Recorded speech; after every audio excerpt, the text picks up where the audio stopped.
সবাই দরুদ শরীফ পড়ি। আল্লাহুম্মা সাল্লি আলা মুহাম্মাদিন ওয়া আলা আলি মুহাম্মাদ কামা সাল্লাইতা আলা ইব্রাহিম ওয়া আলা আলি ইব্রাহিম ইন্নাকা হামিদুম মাজিদ। আল্লাহুম্মা বারিক আলা মুহাম্মাদিন ওয়া আলা আলি মুহাম্মাদ কামা বারাকতা আলা ইব্রাহিম ওয়া আলা আলি ইব্রাহিম ইন্নাকা হামিদুম মাজিদ। আজকে দরসে বুখারীর তৃতীয় পর্ব। দরসে বুখারীর তৃতীয় পর্বে আজকের আলোচ্য বিষয় থাকবে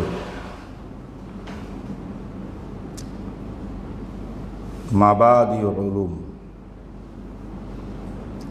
মাবাদিউল ইলম। মাবাদি এটা মাবদা উনার বেদায়াতুন থেকে, এর অর্থ হলো আপনি যে ইলম শিখবেন, যেই ফন শিখবেন, যেই ফনের বিষয়বস্তুর কিতাব পড়বেন, মূল কিতাবটার রিডিং আরম্ভ করার পূর্বে তার মধ্যে তার ব্যাপারে, এই ফনের ব্যাপারে, কিতাবের ব্যাপারে খুব জরুরি কিছু জ্ঞান, পূর্ব জ্ঞান আপনাকে সংগ্রহ করতে হবে, আগে হাসিল করতে হবে। আপনি একটা ফনের ব্যাপারে কোনো জানাই নেই, যে কিতাব পড়বেন কিতাবের ব্যাপারে কিছু জানা নাই, কিতাবের লেখকের ব্যাপারে জানা নাই, আপনি তার কিতাবটা পড়ে আপনি কি হাসিল করবেন? এজন্য আমাদের সমস্ত আকাবেরিন মাশায়েখ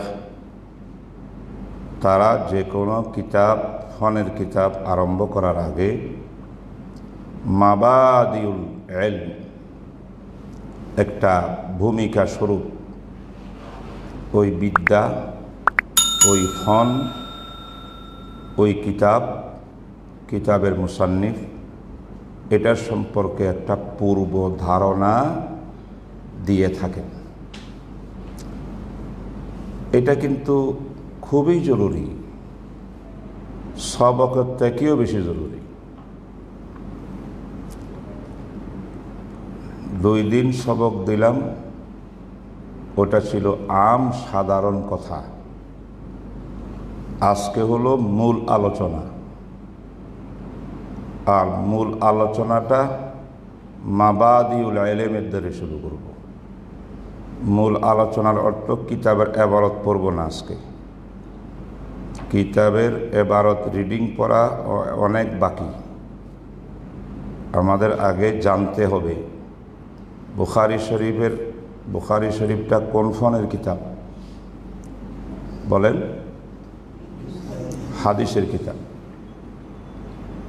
এলমে হাদিসের কিতাব। হাদিস কি, এলমে হাদিস কি, এটা আগে জানতে হবে। এলমে হাদিসের ভিতরে বুখারী কি, বুখারীর লেখক কে, বুখারী কিতাবটা কেমন, বুখারী কিতাবের বৈশিষ্ট্য কি, এই নিয়ে দীর্ঘ আলোচনা হবে। এটার নাম মাবাদিউল ইলম। আমাকে যারা যে লাইভে কথা বলছি, এখনো আমরা পুরোপুরি সিস্টেমটা ছাত্রদের জন্য করতে পারি নাই কামিয়াবভাবে। তাই লাইভে বলার উদ্দেশ্য কোনো সমস্ত মানুষকে কথাগুলা শোনানো না। আমাদের দাওরা ছাত্র, উলুমেল হাদিসের ছাত্র, ইফতার ছাত্র, আদবের ছাত্র এবং কি মিশকাতের ছাত্র, চারো জামাতের ছাত্রদের জন্যে কয়টা হলো? ফিকহ হইল, উলুমুল হাদিস, আদব, দাওরা, মিশকাত 5টি জামাতের ছাত্রদের প্রত্যেকের জন্য কথাগুলা জরুরি। তাখাসুসাতের ছাত্রদের জন্য জরুরি এই জন্য তারা পড়ছে এগুলো, কিন্তু স্মরণ নেই, অথবা পড়লেও পুরাপুরি বুঝে নেই, বুঝলেও হয়তো এমন কথা আমার মুখে আসতে পারে যে কথাগুলো অতীতে কোনোদিন শুনে নাই। এই জন্য এই লকডাউন অবস্থায় যেখানে মাদ্রাসাগুলো বন্ধ, প্রত্যেকের উচিত মাথায় গুমসুদা হারানো রত্ন যেখানে পায়, যার কাছে পায়, যখনই পায় তখন যেন সেটা সংগ্রহ করে নেয়।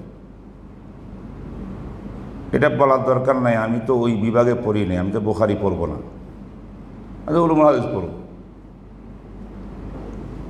বুখারীর মাবাদি যখন আমি আলোচনা করব, পুরা মাবাদির আলোচনাটা উলুমুল হাদিসের ছাত্রদের জন্য বুখারীর ছাত্রদের থেকে আরো বেশি জরুরি।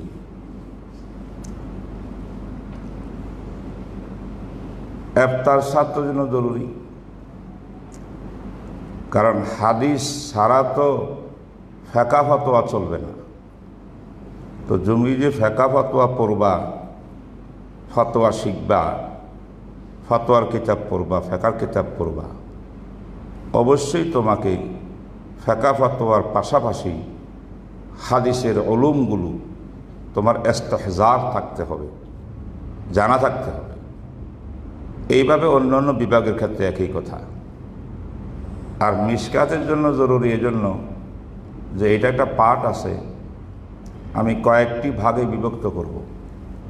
মাবাদিল এলেমের প্রথম আলোচনা চলবে এলমে হাদিসের উপরে আলোচনা।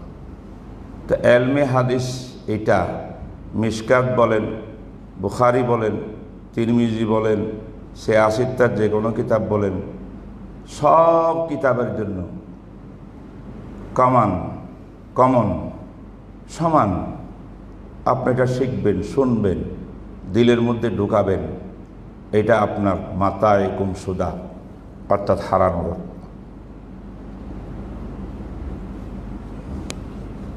ওস্তাদ, আমি যে ওস্তাদের আসনে বসছি, বাস্তব কথা হলো বুখারীকে সামনে লইয়া ওস্তাদের আসনে বসার মতো কোনো যোগ্যতা আমার মধ্যে নেই।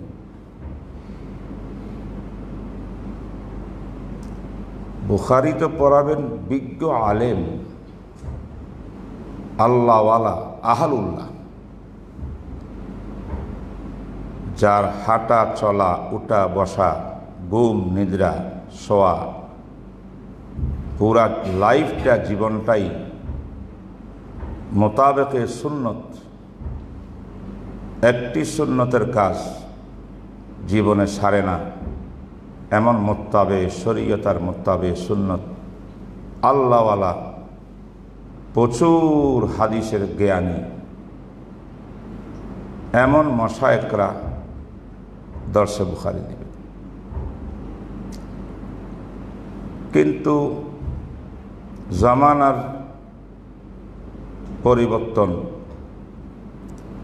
আমাদের বড় বড় মশায়েক সবগুলো একজনের পর একজন আল্লাহ পাক উঠাই নিয়ে যাচ্ছেন। এটা নিজাম দুনিয়াতে চিরস্থায়ী না। যারা বুখারী পড়াইতেন তারা অনেকে দুনিয়ার থেকে চলে গেছেন। যারা আছেন আলহামদুলিল্লাহ, আল্লাহ পাক তাদেরকে হায়াতে তয়্যিবা তবিলা দান করুক। ওনারা কত মাদ্রাসায় পড়াবেন, পরিমাণের সংখ্যায় তো কম, আলহামদুলিল্লাহ মাদ্রাসা বেশি। বাধ্য হয়ে মাদ্রাসা যখন করেছি শুরু লগ্ন থেকে দাওরা হাদিস আছে। আমার মতো নাখান্দা নালায়েকের গাড়ে বুখারি পড়ার জিম্মাদারি আছে। এটাকে বলে কাব্বারানা মাউতু কোবারাইনা। বড়দের ইন্তেকালে আমাদেরকে বড়দের আসনে আসিয়া বসাই দিছেন। এই জন্য সবসময় দোয়া নিজেও করি, তোমাদেরকে বলি করো। এলেমের দাতা কিন্তু ওস্তাদ না, ওস্তাদ হলো একটা ওয়াসেতা। এলেম দাতা রব্বুল আলামিন, খালিক ও মালিক। আল্লাহু হুয়াল মুতি, তিনি দাতা, তিনি দাতা, তিনি দাতা, কোনো সন্দেহ নেই। কিন্তু আমার মালিক কোন দৌলত নেয়ামত দান করার জন্যে ওনার আদত নিয়ম হলো কোন একটা ওয়াস্তা মাধ্যমে দেওয়া। আল্লাহ পাক কোরআনকে সংরক্ষণ করে রাখছেন, ওয়া ইন্না লাহু লাহাফিজুন। তার অর্থ কি? কোরআন আল্লাহ মুখস্থ করে রাখছে। হ্যাঁ, তারা তো আমি হেফাজতের দায়িত্ব নিয়েছি, এটা কাজ আমার। আমি কেমনে করব? আমি ওয়াস্তার মাধ্যমে করব। লক্ষ লক্ষ কোটি কোটি কোরআনের হাফেজ তৈরি করে দেব। তাদের সিনার ভিতরে কোরআন মাহফুজ থাকবে। কে করলো হেফাজত? আল্লাহ করছে। হাফেজরা কি? মাধ্যম। কোরআনের মিনিংকে হেফাজত করবেন। কিসের দ্বারাই করবেন? ওলামায়ে কেরামের দ্বারাই করবেন, মাশায়েখে আযমের দ্বারাই করবেন। এরা ওয়াস্তা, কারণেওয়ালা আল্লাহ, এলেম দাতা আল্লাহ। কিন্তু সিস্টেম হলো একজন ওস্তাদের জায়গায় বসতে হয়, ওনাকে উসিলা করিয়ে আল্লাহ পাক এই এলেম ছাত্রদের মধ্যে দান করেন। মুসা আলাইহিস সালাম আল্লাহর সঙ্গে কথা বলবেন, হামকালামি হবেন। আল্লাহ ডাইরেক্ট মুসার সঙ্গে কথা বলেন নাই, শাজারায়ে তাইয়্যিবা, পবিত্র এক গাছকে মাধ্যম বানিয়েছে। ওটার মাধ্যমে মুসা নবী কথা বলতেন আল্লাহর সাথে। এটা হলো মাধ্যম।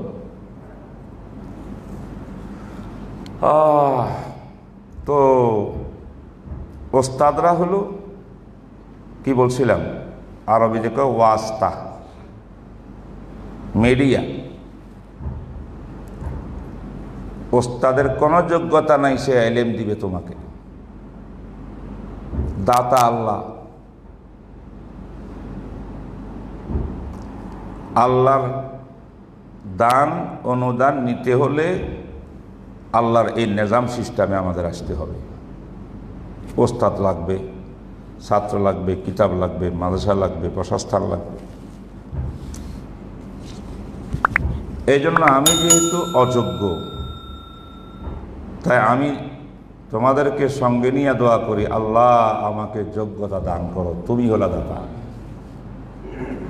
তিনি দান করলে আমি কিছু বলতে পারবো, নাইলে বলার ক্ষমতা নেই। এই কথাটা আমাদের প্রত্যেককেই দিলের ভিতরে গাঁথতে হবে। তাই শুরু করছি আজকের আলোচ্য বিষয়।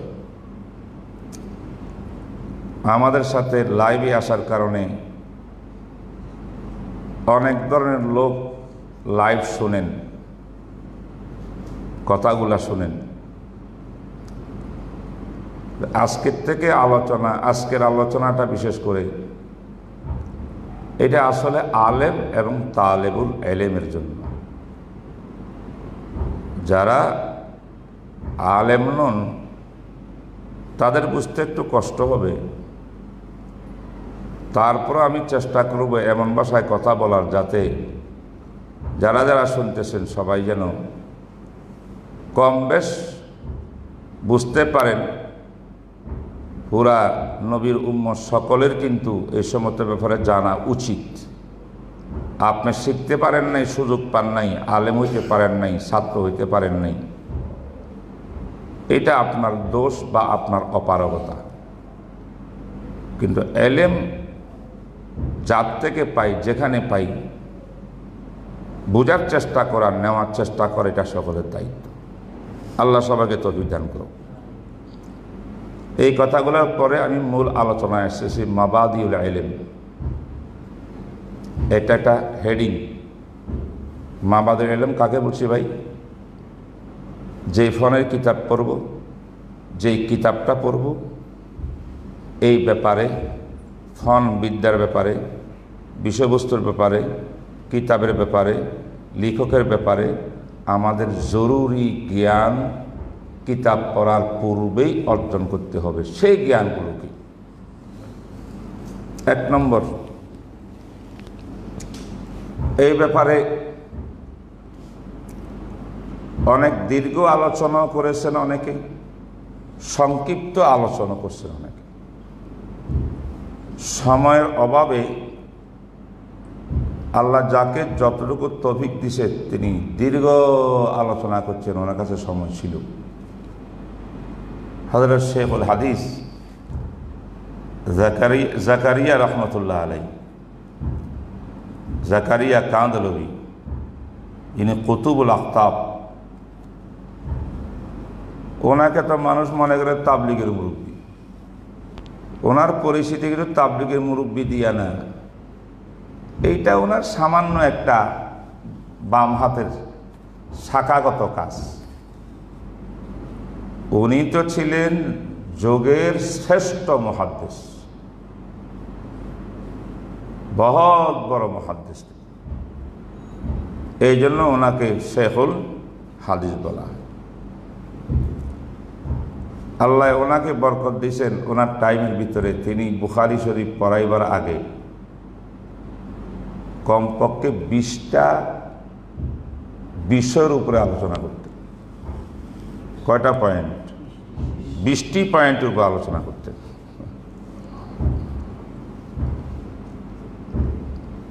আবার কারো কারো সময় কম, তারা আরো সংক্ষিপ্ত আলোচনা করেন। তাদের কাছে আরো কম, তারা আরো কম আলোচনা করেন। কমপক্ষে হাদিসের সংজ্ঞা কি, তারিফ কি, হাদিসের মওদুর আলোচ্য বিষয় কি, হাদিসের গরজ ও গায়াত লক্ষ্য উদ্দেশ্য কি, এই 3টা তো আলোচনা সবাই করছে, কেউ বাদ দেন নাই। তা এটা ছাড়া তো আমি সামনে চলতে পারবো না। কোন কোন বুজুর্গরা এটাকে 8টা বানাইছে। কয়টা? 8টা বানাইছে। তারিফ সংজ্ঞা করতেন, মওযু বিষয়বস্তু বলতেন, লক্ষ্যবস্তুও বলতেন, ওয়াজে তাসমিয়া, হাদিসকে হাদিস বলার কারণ কি, হাদিস নামে কেন আখ্যায়িত করা হইল হাদিসকে, এটা বলতেন। এলমে হাদিসের বাণী কে, মুদাব্বিন কে, অর্থাৎ হাদিসের কিতাব, হাদিসের ফন, ফন মানে বিদ্যা, একটা স্বতন্ত্র ফন হিসাবে কে সর্বপ্রথম এটা বানাইলেন, এবং এই এলেমটার নিসবত। এলেম তো দুনিয়াতে বহু রকমের আছে, বহু বিষয় আছে। হাদিসের এলেমটার নিসবত কিসের দিকে, এটা বয়ান করতেন। তারতিব বয়ান করতেন, সিরিয়াল বয়ান করতেন। হাদিসের এলেমটা সিরিয়াল কত নম্বরে, একজন মুসলমানের জন্য, নবীর উম্মতের জন্য যা শিখতে হবে তার মধ্যে হাদিস শিখার সিরিয়াল কত নম্বরে। 8 নম্বরে বলতেন তাকসিম ও আবওয়াব, অর্থাৎ হাদিসকে ভাগ করতেন বিভিন্ন বিষয়ের ভাগ করতেন, হাদিস কত প্রকার, কত ভাগ, ইত্যাদি ইত্যাদি এটা বয়ান করতেন। এইভাবে এই 8টি বিষয়ে বয়ান করা, এটাকে আমাদের এলমি পরিভাষায় বলে রুউসে সামানিয়া। কি বলে?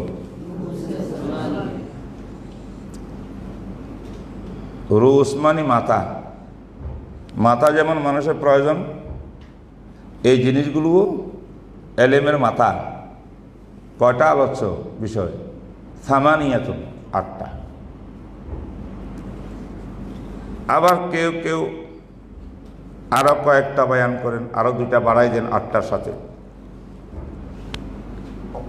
যেমন হুকম শারে, শরীয়তের আলোকে এই এলেমটা শিকার বিধান কি? ফরজ, ফরজ হলে আইন, ফরজে কেফায়া, এটা ওয়াজিব, এটা সুন্নত, এটা বয়ান করতেন। এবং আরও কিছু বয়ান করছেন যে ফজিলত, মকাম, অর্থাৎ এই এলমে হাদিসের স্থান কোথায়, তার মর্তবা, মর্যাদা কত বড়। আগের 8টা, পরের 2টা, সব মিলিয়ে কত হইল? আশারাতুন, তিলকা আশারাতুন কামেলা।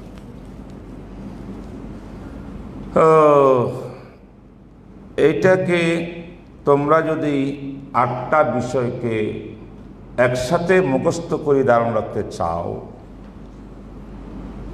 তাইলে একটা শেয়ারের মাধ্যমে এটা মুখস্থ করে নেব। আরবি শেয়ার, যাদের কলম কাগজ আছে লেখো। ইলম আন্না মাবাদিয়াল ফান্নি আশারা, ইলম আন্না মাবাদিয়াল ফান্নি আশারা, আল হাদ ওয়াল মাওদুউ সুম্মা সামারা।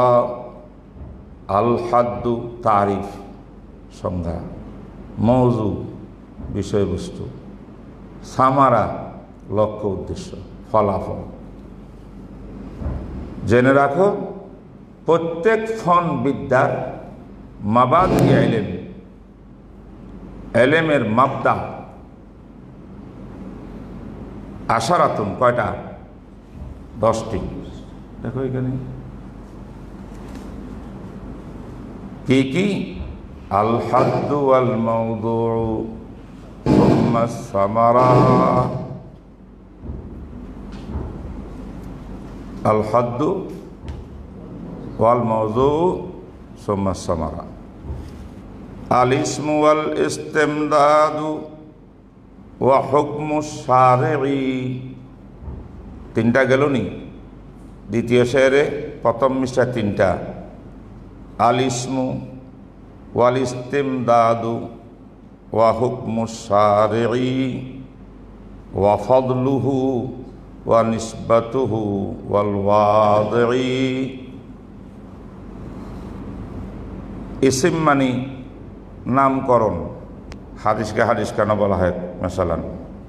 ইস্তেমদাদ, এই এলমে হাদিসের উৎস কোথায়, কিসের থেকে হাদিসের উৎস। হুকম শারঈ, শরীয়তের আলোকে এই এলেমটা শিকার হুকুম কি। ওয়া ফাদলুহু, এরপরে এই এলেমের ফজিলত কি, এই এলেমের মর্যাদা কি, ফজিলত কি, ফায়দা কি। ওয়া নিসবাতুহু, এই এলেমের নিসবত অন্যান্য এলেমের দিকে তুলনামূলক নিসবত করলে এটা কোন স্তরে গিয়া পড়ে। ওয়াল ওয়াজিঈ, ওয়াজিঈ মানে কি রে? মানে এটাকে তাদবিন করলো কে, প্রথম এই ফোনটাকে আবিষ্কার করলো কে বর্তমান এই অবস্থায়। এবারে কেউ বলতে পারে আবার হাদিসকে ওয়াজকে করছে।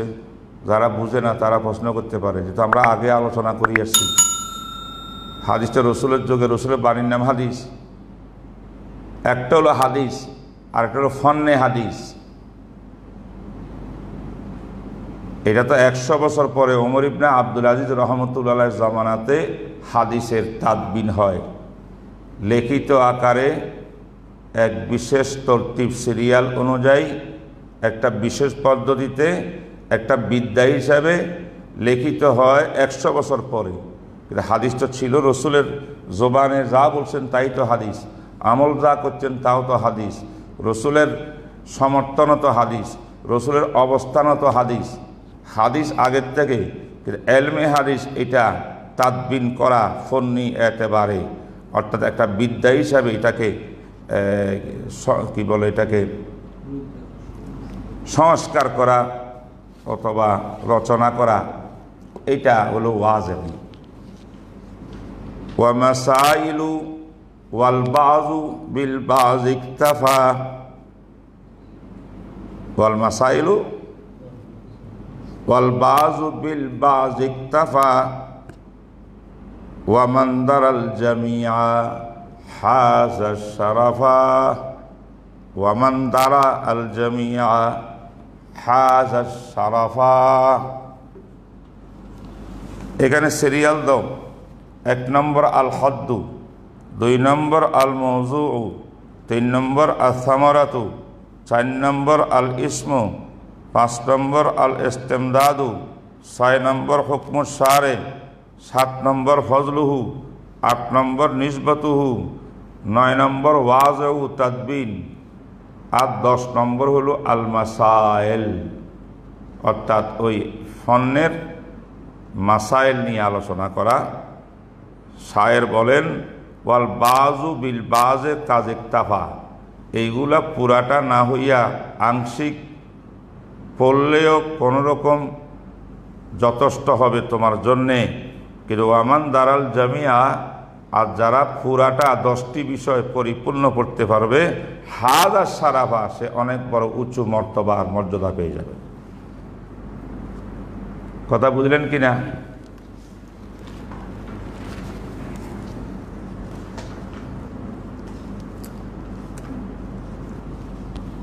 সুবিধার জন্য আবার পড়ে দিচ্ছি শুধু। ইলাম আন্না মাবাদিয়া কুল্লি ফান্নিন আশারা, আল হাদ্দু ওয়াল মাওদুউ সুম্মা সামারা, আল ইসমু ওয়াল ইস্তিমদাদু ওয়া হুকমুশ শারঈ ওয়া ফযলুহু ওয়া নিসবাতুহু ওয়াল ওয়াজিউ, ওয়াজিউ পড়া যাবে, ঠিক না? ওয়া মাসাইলু ওয়াল বাযু বিল বায ইকতাফা ওয়া মান দারাল জামিআ হাযা শারাফা, ওয়া মান দারাল জামিআ হাযা শারাফা।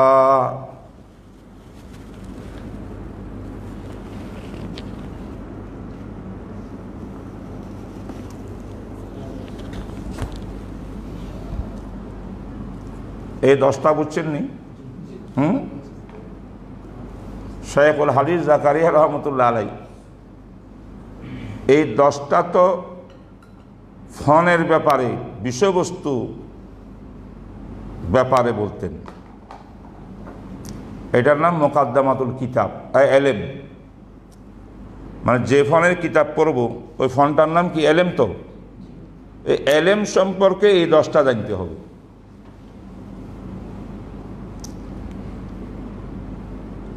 এলেমের পরে রইল এই ফনের মধ্যে যে কিতাবটা আমি পড়ব, কথার কথা আমরা বুখারী পড়ব। কিতাবের ব্যাপারেও আমাদের জানতে হবে। তিনি কিতাবের ব্যাপারে জানতেন।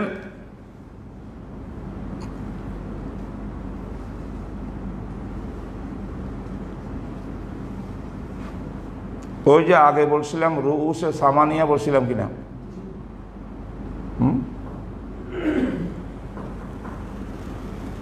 আল্লাহ তিনি বলেন, যখন আমি মুকাদ্দামাতুল কিতাব, কিতাব সম্পর্কে আলোচনা করব, কিতাবের কোনো সংজ্ঞা তারিফ হয় না, ফনের সংজ্ঞা হয়। হাদিস কাকে বলে, হাদিসের তারিফ কি? ভাই কিতাবের তারিফ কি? কিতাব তো কিতাবই,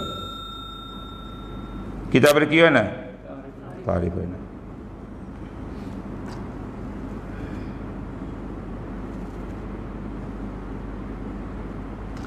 আর একটা হলো মৌজু, বিষয়বস্তু। বুখারী শরীফের বিষয়বস্তু কি? হাদিস। ফনে হাদিসের বিষয়বস্তু কি? হাদিস। তাইলে ফনের মৌজু যেটা, কিতাবের মৌজুও সেইটা। তাহলে কিতাবের জন্য আলাদা কোনো মৌজু বয়ান করার দরকার নেই। কয়টা গেল? কয়টা বাদ পড়লো? দুইটা বাদ পড়লো। শাইখুল হাদিস জাকারিয়া রহমতুল্লাহ আলাইহি মোট বয়ান করতেন কিতাব মুকাদ্দামাতুল ইলমের ভিতরে 9টা। এই যে উপরে 10টা শের দিয়ে বললাম, তার মধ্যে মাসাইল ইনি বলতেন না, আর বাকি 9টা বলতেন। ঠিক ওই 9টা মুকাদ্দামাতুল কিতাব, কিতাব সম্পর্কেও বলতেন। তো কিতাবের মধ্যে 9টা, এলেমের ফন্নের মধ্যে 9টা, 9 দুগুণে কত? 18টা হবে। এই 18টার থেকে 2টা বাদ। মুকাদ্দামাতুল কিতাবে কয়টা বাদ? কি কি বাদ? প্রথমবার তারিফ হবে না কিতাবের, মৌজুদ দরকার নাই, মৌজু ওইটাই। তাইলে 18 থেকে 2টা বাদ দিলে আর কত থাকে?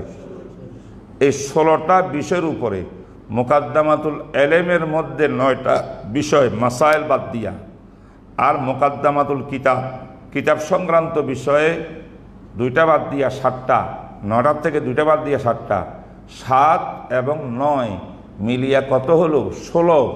এই 16টা তো বয়ান করতেন।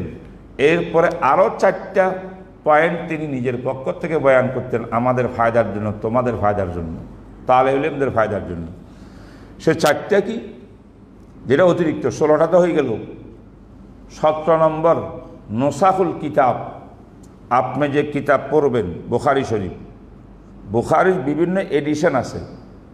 আমাদের হিন্দুস্তানের বুখারী শরীফের একটা এডিশন, আরব থেকে ছেপে আসে, দেখবা ওইটার সঙ্গে এইটার কিছু কিছু ব্যবধান আছে।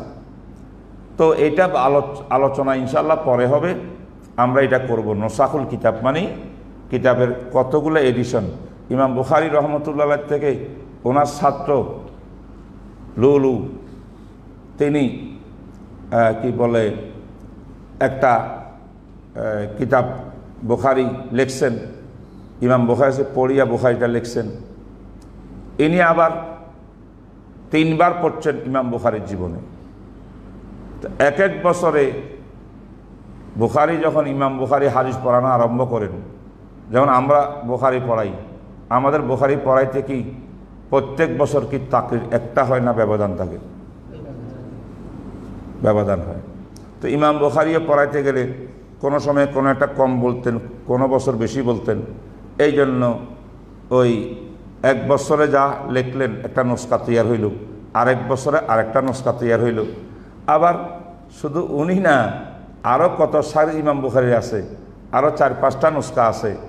ওনারা যখন বুখারী তরতিব দিছেন, সেটা আরেকটা নুসখা হয়েছে। এইভাবে এডিশন অনেকটা হয়েছে।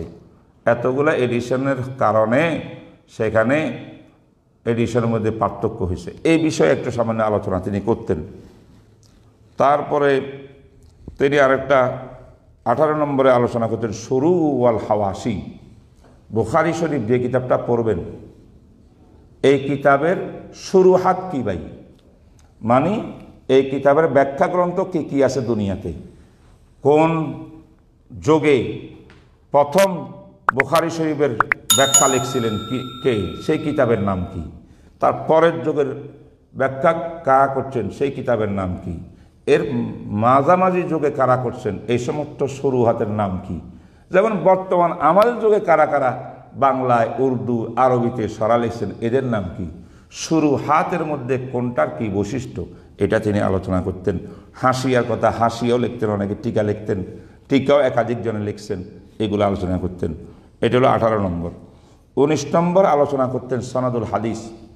এটা কিন্তু অর্থাৎ এই কিতাবটা আমি আপনাদের সামনে এখন পড়াইতে বসছি, তো আমাদের সনদ কি, অর্থাৎ আমি এই কিতাবটা কার থেকে পড়লাম, আমার ওস্তাদে মোহতারাম কার থেকে পড়লেন, তিনি আবার কার থেকে পড়লেন।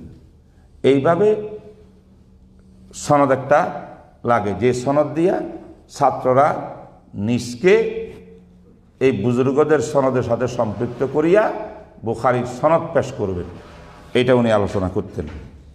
সর্বশেষ আলোচনা করছেন আদাবু তালেবিল ইলমে, তালেবে এলেম হাদিসের ছাত্র হওয়ার জন্য কি কি আদব, কি কি নিয়ম এবং কিভাবে চলাফেরা, কিভাবে বসা, কিভাবে চলা, কিভাবে পড়া, সব কিছু আদাব তিনি নকল করতেন।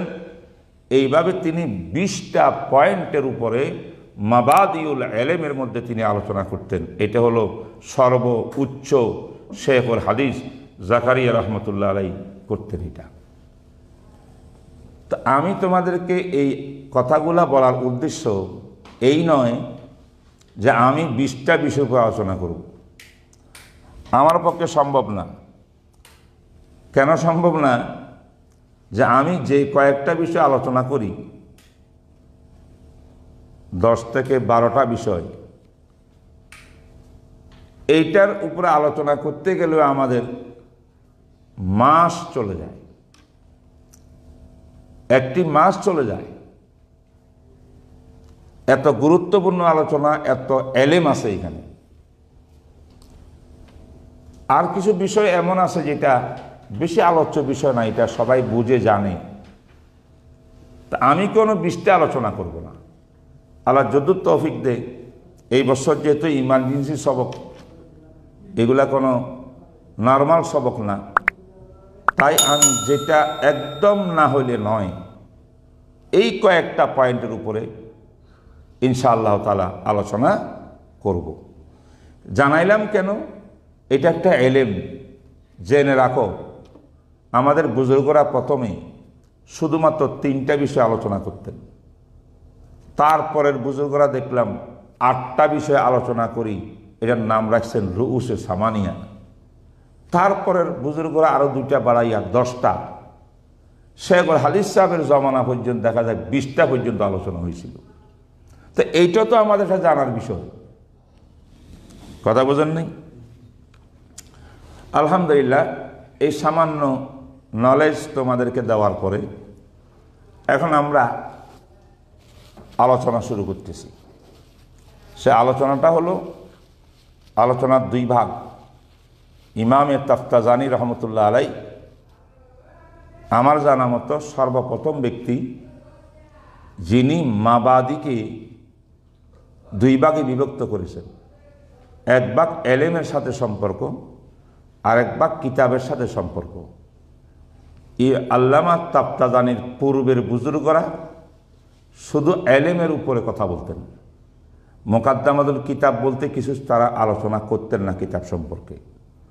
তাফতাজানি প্রথম ব্যক্তি, তবে 2টা মুকাদ্দমা বলতে হবে, একটা ফনার এলেম সম্পর্কে আর একটা কিছু সম্পর্কে, কিতাব সম্পর্কে। কথা বলছেন কিনা? তো এই জন্য আমরা আল্লামা তাফতাজানির যুগ থেকে আমাদের আকাবেররা 2 ভাগে বিভক্ত করছেন, একটা মুকাদ্দামাতুল এলেম আর একটা মুকাদ্দামাতুল কিতাব। ফনের সাথে সম্পৃক্ত জরুরি আলোচনা, এটার নাম মুকাদ্দামাতুল এলেম, আর কিতাব মুসান্নিফ নিয়ে আলোচনা, এটা মুকাদ্দামাতুল কিতাব। তাহলে মুকাদ্দামা কয়টা হলো? মুকাদ্দামাতুল এলেম, মুকাদ্দামাতুল কিতাব। মুকাদ্দামাতুল কিতাব আবার 2 ভাগ। মুকাদ্দামাতুল কিতাব মা ইয়াতাআল্লাকু বিল মুসান্নিফ, অর্থাৎ কিতাবের লেখক সংক্রান্ত জ্ঞান, ইমাম বুখারী সংক্রান্ত ইতিহাস, ইমাম বুখারীর পরিচয়। আরেকটা মুকাদ্দামাতুল কিতাব মা ইয়াতাআল্লাকু বিল মুসান্নাফ, মুসান্নাফ অর্থ কিতাব। এটার অর্থ কি? যে ইমাম বুখারী রহমতুল্লাহ যে কিতাবটা রচনা করছেন, বুখারী শরীফ, যেটা আমরা সহজ ভাষায় বলি, এই কিতাবের পরিচয় কি? তাহলে মুকাদ্দম কিতাব 2 ভাগে বিভক্ত হয়ে গেল, মা ইয়াতাআল্লাকু বিল মুসান্নিফ, মা ইয়াতাআল্লাকু বিল মুসান্নাফ। আর মুকাদ্দামাতুল এলেম, এটা কোনো ভাগ নাই। এই মুকাদ্দামাতুল এলেমের ভিতরে বেশ কিছু পয়েন্ট আলোচনা হয়। এখন আমরা বিসমিল্লাহ করি, মুকাদ্দামাতুল এলেমের উপরে আলোচনা শুরু করতেছি। সেটা হলো 1 নম্বর, সেটা হলো হাদিস কাকে বলে, হাদিসের তারিফ কি। আচ্ছা, এখানে তোমরা তালেব ইলমরা ভালো করে বুঝে নিতে হবে যে একটা হলো হাদিস আর একটা হলো ইলমুল হাদিস। দুইটা দুই জিনিস, কথা বোঝেন নি? হাদিস আর একটা কি? যেমন তোমরা পড়েছো বালাগত, বালাগত একটা ফন কিনা, বালাগত ফন্নে বালাগত কারে কয়? মাআনি ও বায়ানের মজমুয়ার নাম ফন্নে বালাগত। কিন্তু শুধু বালাগত কাকে বলে? তে মুক্তাদায়ে হাল অনুযায়ী কথা বলার নাম বালাগত। লোকটা বড় বলিক, ফসি বলিক। বলিকের মানে কি? তার কথা এটা পরিবেশ পরিস্থিতি অনুপাতে হয়, যে কথা যেখানে বলা দরকার সেই অনুযায়ী বলে, এটা হলো বালাগত। একটা হাদিস আর একটা ইলমুল হাদিস, তো দুইটাই বলতে হবে। প্রথমে আমরা হাদিস থেকে শুরু করি, যে ভাই আমরা যে হাদিস হাদিস বলি, হাদিস কাকে বলা হয়? আর একটা হলো ফন্নে হাদিস, এলমে হাদিস। এলমে হাদিস কাকে বলা হয়? হাদিসের এলেম, হাদিসের বিদ্যা এটা আলাদা, হাদিস এটা আলাদা। কথা বোঝেন নাই? তো সুতরাং প্রথম কথা হলো, এই দুটো পার্থক্য বোঝার পরে হাদিস কাকে বলা হয় এই নিয়ে যদি কথা বলি, তাহলে আমরা দেখতে পাব যে হাদিসের তারিফ অনেক বুজুর্গরা অনেক ভাষায় ব্যক্ত করেছেন। তো সব ভাষার তারিফের নির্যাস কিন্তু একই, আলফাজের পার্থক্য সামান্য এদিক সেদিক আছে। তো আমরা যদি এই হাদিসের তারিফ করতে চাই, তাইলে অধিকাংশ মুহাদ্দিসিনে কেরাম, উসুলীনগণ যখন হাদিস বয়ান করেন, তখন হাদিসের তারিফ করেন এইটা, কুল্লুমা উযীফা ইলান নবী সাল্লাল্লাহু আলাইহি ওয়াসাল্লাম কাওলান লাহু, ফায়লান লাহু, তাকরীরান লাহু, সিফাতান লাহু, হাত্তাল হারাকাত ওয়াস সাকানাত ফিল মানামি ওয়াল ইয়াকযা। এটা হলো ইলমে হাদিসের তারিফ। আরে হাদিসের তারিফ বলেন তো, হাদিসের তারিফটা কি করলাম? কুল্লুমা উযীফা ইলান নবী সাল্লাল্লাহু, যত কিছু নবী সাল্লাল্লাহু আলাইহি ওয়াসাল্লামের দিকে সম্মোদিত হয়েছে,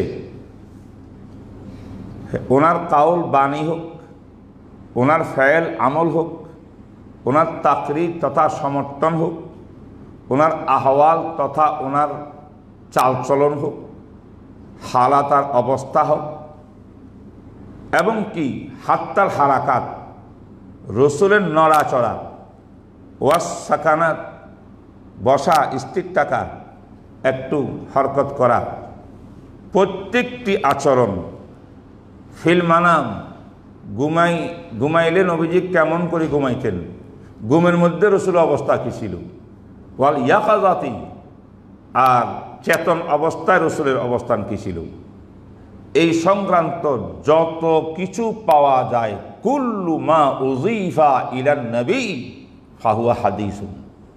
এটা কি রে? এটা কি রে? হাদিস। আমি আগে বলছি, আপনারা অনেক কিতাবে অনেক ধরনের তারিফ পাবেন, সব সংজ্ঞাগুলোর তারিফগুলোর কি নির্যাস এক। আমি একটা বললাম যেটা আমার কাছে বড় পছন্দ, আমি এটাকে জামি মনে করি। তবে এই তারিখের মধ্যে একটু ব্যবধান,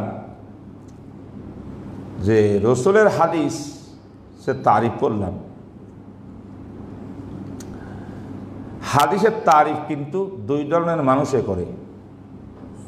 এক ধরনের মানুষ হলো মুহাদ্দিসিন, যারা হাদিস পড়ান। মুহাদ্দিসিনরা আমি এখন যে তারিফ করলাম এটাই করছেন। আর একটা হলো উসুলিয়িন, উসুলে হাদিসের, উসুলে ফিকহের লোকজন, যারা শরীয়তের মাসলা বের করেন, মাসলা ইস্তেমবাদ করার নীতিমালা প্রবর্তন করেন, সম্পাদন করেন। উসুলিনরা এই তারিফের মধ্যে আহওয়াল শব্দ বাদ দিয়ে দিছে। আহওয়াল দেখেন এখানে কত, 4টা শব্দ, একটা কাউল, আর একটা ফাইল। কাউল মানে কথা, ফাইল মানে আমল, আর তাকরির, তাকরির মানে নীরব সমর্থন। আর একটা কি আহওয়াল, আহওয়াল মানে অবস্থা। এই অবস্থা আহওয়াল বলিয়া, আহওয়াল 2 রকমের আছে, এটা আহওয়ালে খিলকিয়া আর একটা আহওয়ালে খুলুকিয়া, সৃষ্টিগত রসুলের অবস্থা। নবী আলাইহিস সালাতু ওয়াস সালামের শরীর মোবারকের প্রত্যেকটি অঙ্গ প্রত্যঙ্গ এমন ছিল। হুজুরের চোখগুলো কেমন ছিল, নবী আলাইহিস সালামের কানগুলো কেমন ছিল, নবী আলাইহিস সালামের নাক কেমন ছিল, নবী আলাইহিস সালামের আঙ্গুল কেমন ছিল, পাও মোবারক কেমন ছিল, বডি মোবারক কেমন ছিল, এইগুলো হলো সৃষ্টিগত আহওয়াল। এটাকে আহওয়ালে খিলকিয়া বলা হয়। আরেকটা হলো রসুলের অভ্যাস, রসুলের আচরণবিধি, নিয়ম নীতি, এটা আহওয়ালে খুলুকিয়া। রসুল মেসওয়াক কেমন করে করতেন, কথা কেমন করে বলতেন, বসতেন কেমন করি, দাঁড়াইতেন কেমন করি, হাঁটতেন কেমন করি, এইগুলা কি আহওয়ালে খুলুকিয়া। তো যারা উসুলি, যারা শরীয়তের মাসলা নিয়া উম্মতকে দেয়, দেওয়ার ব্যবস্থা করে, উসুল বানায়, তারা আহওয়ালের মধ্যে খিলকিয়াকে আলোচনায় আনতেন না। কারণ সৃষ্টিগত আল্লাহ পাক নবীজিকে যা দিয়েছেন সেখান থেকে আমার আপনার নেওয়ার কিছু নেই। আমার নবীজিকে আল্লাহ পাক যেমন করে বানাইছেন আপনি কি ওরকম বলতে পারবেন? বা শরীয়ত কি আল্লাহ বলছে যে তুমি আমার নবীর মতো বনো, আমার নবীকে আমি যেমনে বানাইছি তুমিও তোমার এই অবস্থাকে ওইভাবে বানাও? এটা সম্ভব না। আমার নবীজির আঙ্গুল মোবারক কেমন ছিল, আল্লাহ ওনাকে বানাইছেন সর্বশ্রেষ্ঠ সর্ব উচ্চ সুন্দরের মানুষ, ওনাকে সেইভাবে বানাইছেন, আমাকে তো আরেকভাবে বানাইছেন। তো এই সমস্ত ব্যাপারে তো কেউ কাউকে মানামানির বিষয় সেখানে কি নাই। তবে নবী আলাইহিস সালামের সে আহওয়ালে খিলকিয়াগুলো কেমন ছিল কেমন ছিল কেমন ছিল, এটা আলোচনা যদি করে, আলোচনা শুনে, তাহলে নবীর প্রতি একটা ভালোবাসা, রসুলের প্রতি একটা ভালোবাসা মানুষের হবে কি না?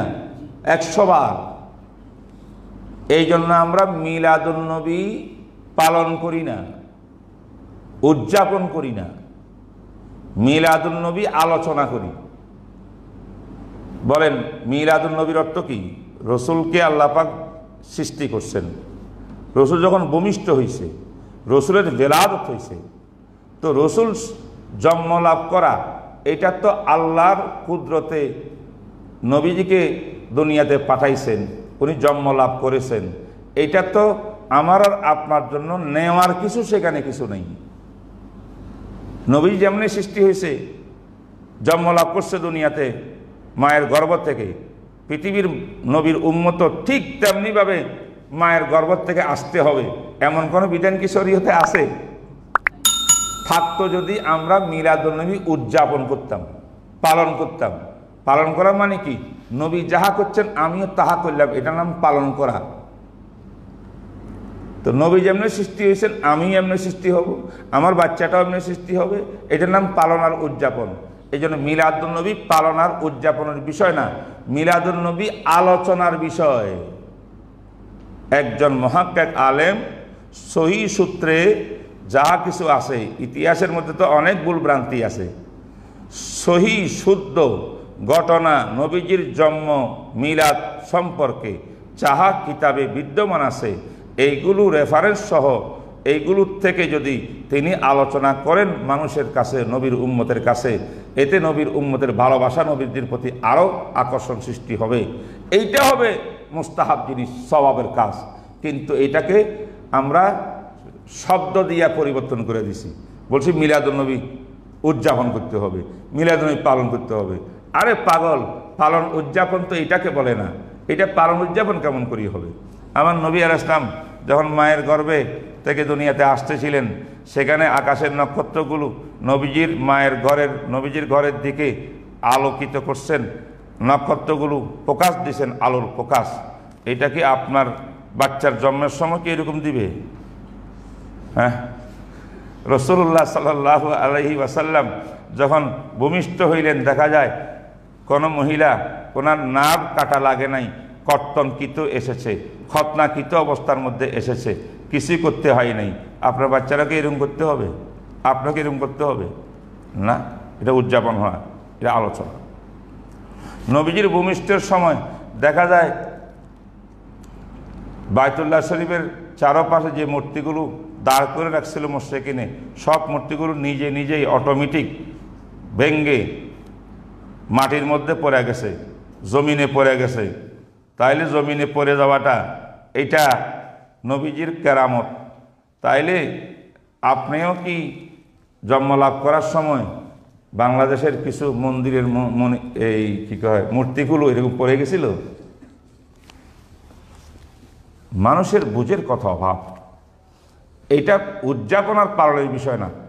অর্থাৎ এই জন্য উসুলিয়িনে কেরামে বলছেন, নবীজির যে সমস্ত আহওয়াল আছে, আহওয়াল দুই প্রকার, খিলকিয়া কুদরতি, আল্লাহর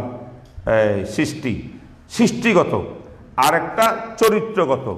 চরিত্রগতগুলো অবশ্যই আমার অনুসরণ করার বিষয়, আমার জানার বিষয়, আমার পালন করার বিষয়, উদযাপন করার বিষয়। আর যেগুলা সৃষ্টিগত, এগুলো তো উদযাপনের বিষয় না। এটা শুধু শুনে শুনে আলোচনা করে করে আমার নবী কত মহান ছিলেন, কত সুন্দরভাবে আল্লাহ পাক ওনাকে করছেন, কত নেয়ামত ওনাকে সৃষ্টি লগ্ন থেকে দিয়েছেন, তার আলোচনা করি, মহাব্বত বৃদ্ধি করা, এটা হবে আসল উদ্দেশ্য। যাই হোক, তো উসুলিনরা হাদিসের তার ভিতরে আহওয়াল শব্দ আনে নাই, আর মুহাদ্দিসিনরা আহওয়াল শব্দ এনেছেন। কিন্তু আহওয়াল শব্দ আনছেন হাদিসের মধ্যে নবীজির কোন কোন আমল আমার জন্য আমলযোগ্য, শরীয়তের দলিল, কোন কোন আমল দলিল না, এইটা কিন্তু মুহাদ্দিসিনে কেরামে তাকায় না। মুহাদ্দিসিনের কাজ হলো আমার নবীকে পুরা ফটো স্টেট করিয়া উম্মতের কাছে পেশ করা। আমার নবীজি ঘুমাইছেন, ঘুমানোর অবস্থা কেমন ছিলেন জাতিকে দেখাইছেন হাদিসের মাধ্যমে, এটা মুহাদ্দিসিনদের কাজ। আমার নবী জন্ম লাভ করছেন, কেমন করে করছেন উম্মতকে দেখাইছেন শামায়েলের মাধ্যমে। আমার নবীর বডি মোবারকগুলো কেমন ছিল, চুল মোবারক কেমন ছিল, সব বিষয়ে আলোচনা করিয়া উম্মতের কাছে পেশ করেছেন। এদের কাজ হইল কোনটা আপনার জন্য পালনীয়, মাননীয়, কোনটা মাননীয় না, এইটা আমার আলোচ্য বিষয় না মুহাদ্দিসিনদের। আমার আলোচ্য বিষয় হইল আমার নবীর ধরন কেমন ছিল, আমার নবী কেমন ছিলেন, আমি সব বয়ান করব হাদিসের মাধ্যমে। এই জন্য হাদিসের তারিফকে কুল্লুমা উযীফা ইলান নবী সাল্লাল্লাহু আলাইহি ওয়াসাল্লাম কাওলান লাহু, ফাইলান লাহু, তাকরিরান লাহু, সিফাতান লাহু। সিফাতানের মানে হলো আহওয়ালান লাহু, হাত্তাল হারাকাত ওয়াস সাকানাত ফিল মানামি ওয়াল ইয়াকযাতি, সব কিছু এটার নাম হাদিসের উসুল। আর উসুলিনরা আসিয়া সিফাতান শব্দ আনে নাই। আর রসুলের আহওয়ালে খুলুকিয়া যেগুলো আছে এগুলো আল্লাহ উসুলিনরা আনছেন, কিন্তু আহওয়ালে খুলুকিয়া তো রসুলের আমলের ভিতরে দাখিল হয়ে গেছে। এই আহওয়ালে খুলুকিয়া কোথায় দাখিল হয়েছে? হুজুর কেমন করে হাঁটতেন, হাঁটার সময় কেমন করতেন, কেমনে হাঁটতেন, কথা বলতে কেমন মুস্কি আছে কথা বলতে, বসতেন কেমন করি, এগুলো কি আমল না? এটা আহওয়ালও আমলও। তা আহওয়ালে খুলুকিয়া কোথায় এসে গেল বলো? আমলের মধ্যে এসে গেল, ফাইলের মধ্যে এসে গেল। এই জন্য তারা কি আনে নাই? আহওয়াল সিফাত আনে নাই। আর মুহাদ্দিসিনরা সব নিয়ে আসছে। কথাটা বুঝে আসছে ভাই? এখানে আমরা কয়েকটা জিনিস বুঝি। কাউলুন নবী তো বুঝি রসুলের বাণী, ফায়ালুন নবী বুঝি রসুলের আমল, সিফাতুন নবী বললাম আহওয়াল, জন্মগতর নাম খিলকিয়া আর চরিত্রগতর নাম খুলুকিয়া। এটা জাতির কাছে স্পষ্ট। তাকরীর কি জিনিস? তাকরীর আল্লাহু, নীরব সমর্থন যে শব্দ একটা বললাম, এটা অনেকে বুঝেন না। এটা কিন্তু হাদিস, হাদিসের একটা পাঠ। তাকরীরের অর্থ রসুল কোনো কথা বলেনও নাই, কিছু করেনও নাই, রসুলের অবস্থাও না, এটা গুণাবলীও না। নবীজির সামনে অথবা পিছনে নবীজির কোনো সাহাবী, কোনো মুসলিম একটা কাজ করেছে বা একটা কথা বলেছে, নবীর জ্ঞান এলেমে সেটা আসছে, নবী জানছেন। জানার পরে রসুল টুকেন নাই, খামোশ রয়েছেন, নীরব সমর্থন দিয়ে গেছেন। এটা বল, এটা করব না, এটা বলেন নাই। এরকম নীরব সমর্থনকে কি বলে? তাকরীরে রসুল। আল্লাহ পাক আমাদের নবীকে এমন মহান বানাইছেন, ওনার প্রত্যেকটি আচরণ তো শরীয়তের দলিল আছেই খিলকিয়া ছাড়া। এবং কি আমার নবী দিকে খামোশ থাকেন, চুপ থাকেন কোন একটা জিনিস জানিয়া, নবীজির চুপ থাকার নীরবতা এটাকেও শরীয়তের বড় দলিল বানাইছে। কারণ কোন নবীর পক্ষে সম্ভব না আল্লাহর বিরুদ্ধে একটা কাজ কেউ করল, আর সেটা নবীজি জানলেন, আর নবীজি এটাকে অস্বীকার করবেন না, ইনকার করবেন না, বাধা দিবেন না, সম্ভব না নবীর পক্ষে। কথা বুঝছো? সম্ভব না।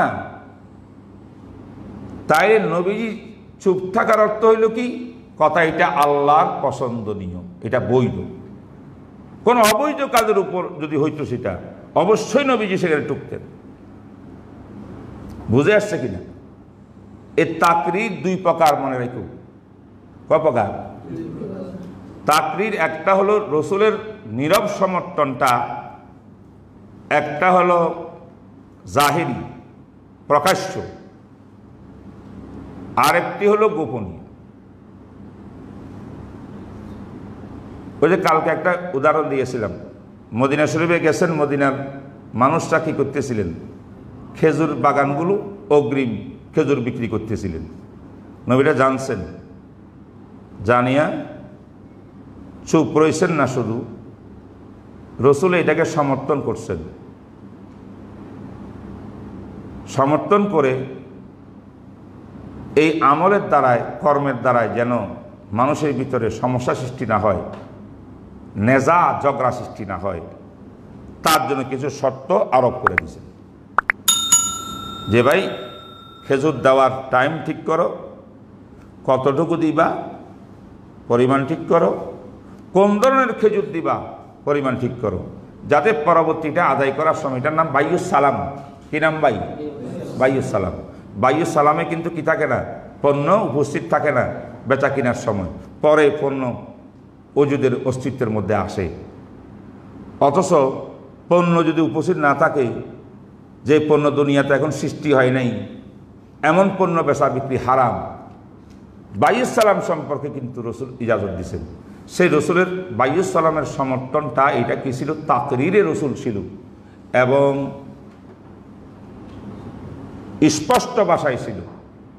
স্পষ্ট ভাষা কেন বললাম? ওটাকে সমর্থন করিয়া কিছু কয়েক শর্ত লাগা দিলেন নবীজি, এই জন্য এটা স্পষ্ট সমর্থন। আর অনেক বিষয় আছে সাহাবারা করতেন, রসুল কিছুই বলেন নাই, এটা হলো নীরব সমর্থন, এটা হলো গোপন সমর্থন। যাই হোক, এটা হলো তাকরীর বিষয়ে সামান্য কথা বললাম। তো আমাদের নবীজির হাদিসের মধ্যে কয়টা শব্দ আছে? 4টা। কাউলুন লাহু, কাউলান লাহু, ফায়লান লাহু, তাকরীরান লাহু, সিফাতান লাহু। সিফাত বললে কি বুঝবেন? আহওয়াল। এটার নাম কি? হাদিস। ভাই কথা বুঝে আসছে কিনা? এটার নাম কি? হাদিস। তাহলে আমরা হাদিস সম্পর্কে সামান্য ধারণা নিলাম। এখনো কিন্তু এলমে হাদিসের কথা আমরা আসি নাই। আমাদের আলোচ্য বিষয় কিন্তু এলমে হাদিস। তো এলমুল হাদিস বোঝার জন্য আগে হাদিসটা বুঝলাম। রসুল হাদিস কাকে বলে, মুহাদ্দিসিনরা হাদিস কাকে বলল, উসুলিনরা হাদিস কাকে বলল, একটু সামান্য বেশ কম। কোন জায়গাতে বেশ কম? আহওয়ালের মধ্যে গিয়ে বেশ কম। এবার মূল আলোচনা সেটা হলো, যাক বুঝলাম হাদিস, আমার নবীর কথা হাদিস, আমার নবীর যে কোনো আমল হাদিস, আমার নবীর নীরব সমর্থন স্পষ্ট হোক আর অস্পষ্ট হোক হাদিস, আমার নবীর সিফাতুল আহওয়াল এগুলো হাদিস। এখন ফন্নে হাদিস, হাদিসের বিদ্যা, এলেম, জ্ঞান, ফন। এলমে হাদিস কাকে বলা হয়? দুনিয়াতে কত রকমের বিদ্যা আছে, সায়েন্স আছে, তারপরে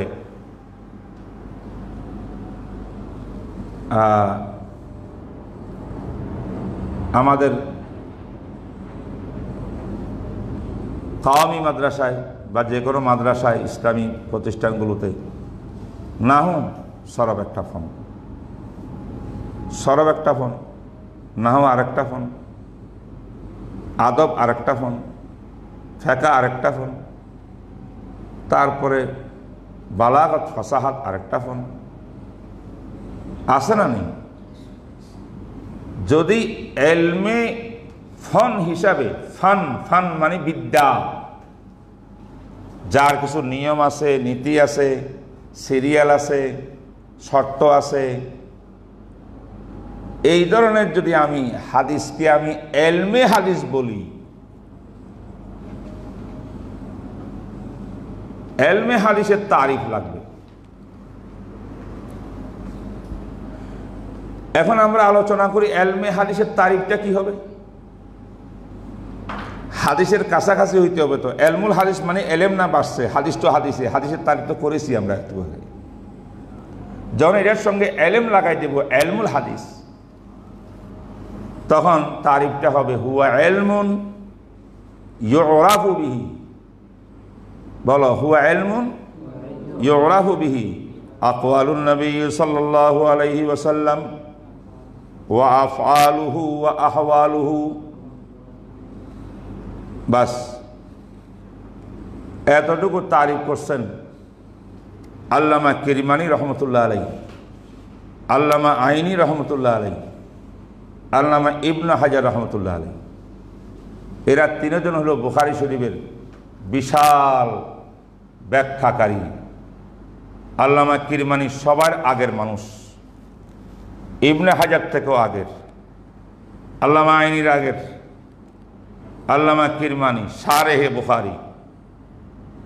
আমি সরু হাতের আলোচনা আসলে ওনার পরিচয় দেব ইনশাল্লাহ, সব শারেহিনের পরিচয় দেব। আল্লামা আইনি তো হানাফি মানুষ, উমদাতুল কারির লেখক, বুখারীর সরা। ইবনে হাজার শাফি মানুষ, ফাতুল বারির লেখক। এত বড় বড় মানুষ, তারা এলমুল হাদিসের তারিফ করতে গিয়ে এই তারিফটা সংক্ষিপ্ত তারিফ করছেন হুয়া এলমুন ইউরাফু বিহি। এমন এক বিদ্যা, যে বিদ্যা অর্জন করার দ্বারায় আপনি জানতে পারবেন, ইউরাফু বিহি কি জানতে পারবেন, আকওয়ালুন নবী সাল্লাল্লাহু আলাইহি ওয়াসাল্লাম, রসুলের কাউল সমূহ, কথা সমূহ, ওয়া আফআলহু আর কি জানতে পারবেন, রসুলের আহওয়াল সমূহ, আমাল সমূহ। আর কি জানতে পারবেন, আহওয়াল সমূহ। এখানে কি তাকরির আছে? শব্দ কয়টা ছিল? চারটা। এখানে কয়টা? তিনটা। তাহলে তাকরির কোথায় গেল? এই বুজুর্গরা তাকরির আনার প্রয়োজন করে মনে করেন নেই। কেন? তাকরির মানে নীরব সমর্থন করা। আরে চুপ থাকা, কাউকে ইনকার না করা, তা কাউকে না টুকা, চুপ থাকা, এইটাও একটা নবীর আমল। এটাটা কি? কথা বলা যেমন আমার একটা কর্ম, আমি কোনো মজলিসে বসিয়া চুপ থাকলাম, এটা একটা কর্ম। তাইলে তাকরির শব্দ এটা কোথায় চলে আসছে? আফআলের মধ্যে চলে আসছে। এটা হলো ইনারা করছে। এই তারিফের উপরে, সংজ্ঞার উপরে আল্লামা হাফেজ সৈয়দী রহমতুল্লাহ অসন্তুষ্ট। ইমাম সৈয়দী, জালালউদ্দিন সৈয়দী, ইনি বিশাল বিখ্যাত মুহাদ্দিস। তিনি বলেন, আমাদের বড়রা এটা কি তারিফ করলো, হাযা তারিফুন গায়রু মুহাররারিন, এটা লেখার মতো তারিফ না, সংজ্ঞা না, ঠিক হয় না এটা। কেন? এই বুজুর্গরা যে তারিফটা করলো হাদিস, এলমে হাদিসের এমন একটা এলেম, যে এলেম অর্জন করলে আপনি আকওয়ালুন নবী জানতে পারবেন, আফআলুন নবী জানতে পারবেন, আহওয়ালুন নবী জানতে পারবেন। তাই যদি হয়, যত তারিখ ইতিহাসের কিতাব আছে, সিরাতের কিতাব আছে, কথা বলেন না কেন, সিরাতের কিতাব, সিরাত ইবনে হিশাম, সিরতের কিতাবের মধ্যে তো নবীজির কাওলও বোঝা যায়, ফেলও বোঝা যায়, আহওয়ালও বোঝা যায়। তো তারিখ আর সিরাত এই দুইটা কিন্তু এলমে হাদিসের মধ্যে না, এটা পৃথক স্বতন্ত্র একটা বিদ্যা। তো সেটা তো এখানে ঢুকে গেল কি ভাই? তারিখ আর সিরাতের দ্বারা বোঝা যায় না আকওয়ালুন নবী, আহওয়ালুন নবী বোঝা যায় না, আফআলুন নবী বোঝা যায় না। তাইলে তারিফ তো হইতে হয় জামিয়ার মানে, কি হইতে হয়? জামিয়ার মানে। এমনভাবে সংজ্ঞা আপনি তারিফ করবেন যার দ্বারা এই বস্তুটার ভিতরের কোনো অংশ বাইরে না যায়, আবার অন্য বস্তুর কোনো অংশ যেন এই বস্তুর মধ্যে ভিতরে প্রবেশ করতে না পারে। জামিউন মানিউন। ভাই কথা বলছেন কিনা? আল্লামা সৈয়দী রহমতুল্লাহ আলাইহি নিজে একটা তারিফ করছেন, এটা আসলেই খুব সুন্দর তারিফ। ইমাম সৈয়দী কি বলছেন?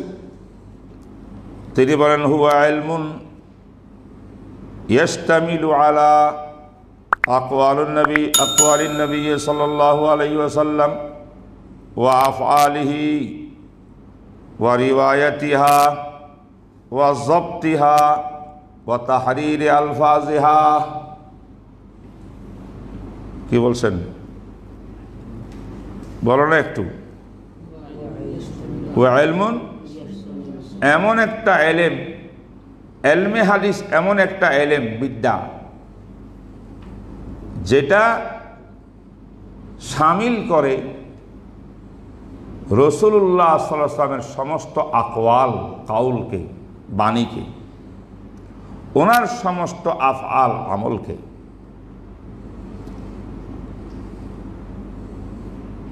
এবং রাসূলুল্লাহ সাল্লাল্লাহু আলাইহি ওয়াসাল্লাম যা বলেছেন, রেওয়ায়েতটা কেমন? জবতেহা, রেওয়ায়েতের জব্ত, রেওয়ায়েত মানে সনদ, মতন এবং সনদ,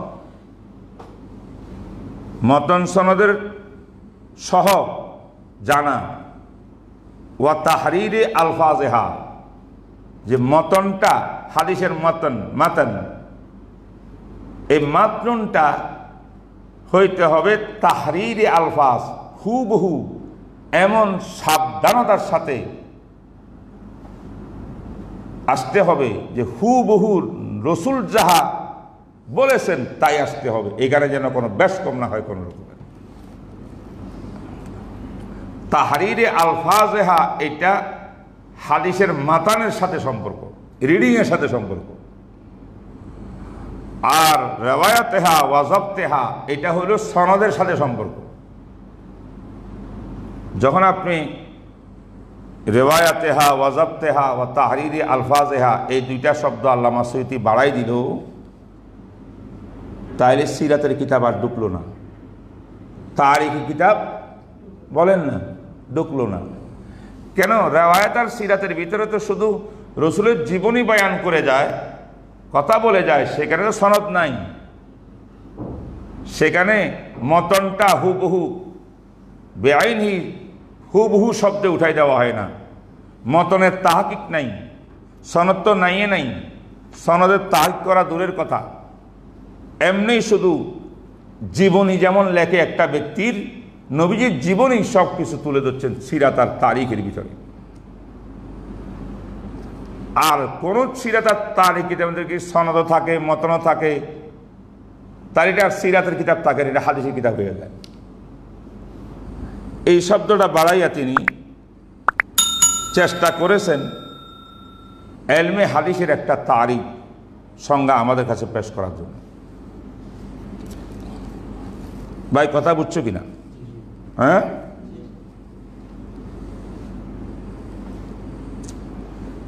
তিনি কিন্তু তারিখ করতে গিয়ে একটা শব্দ ফেলে দিয়েছেন।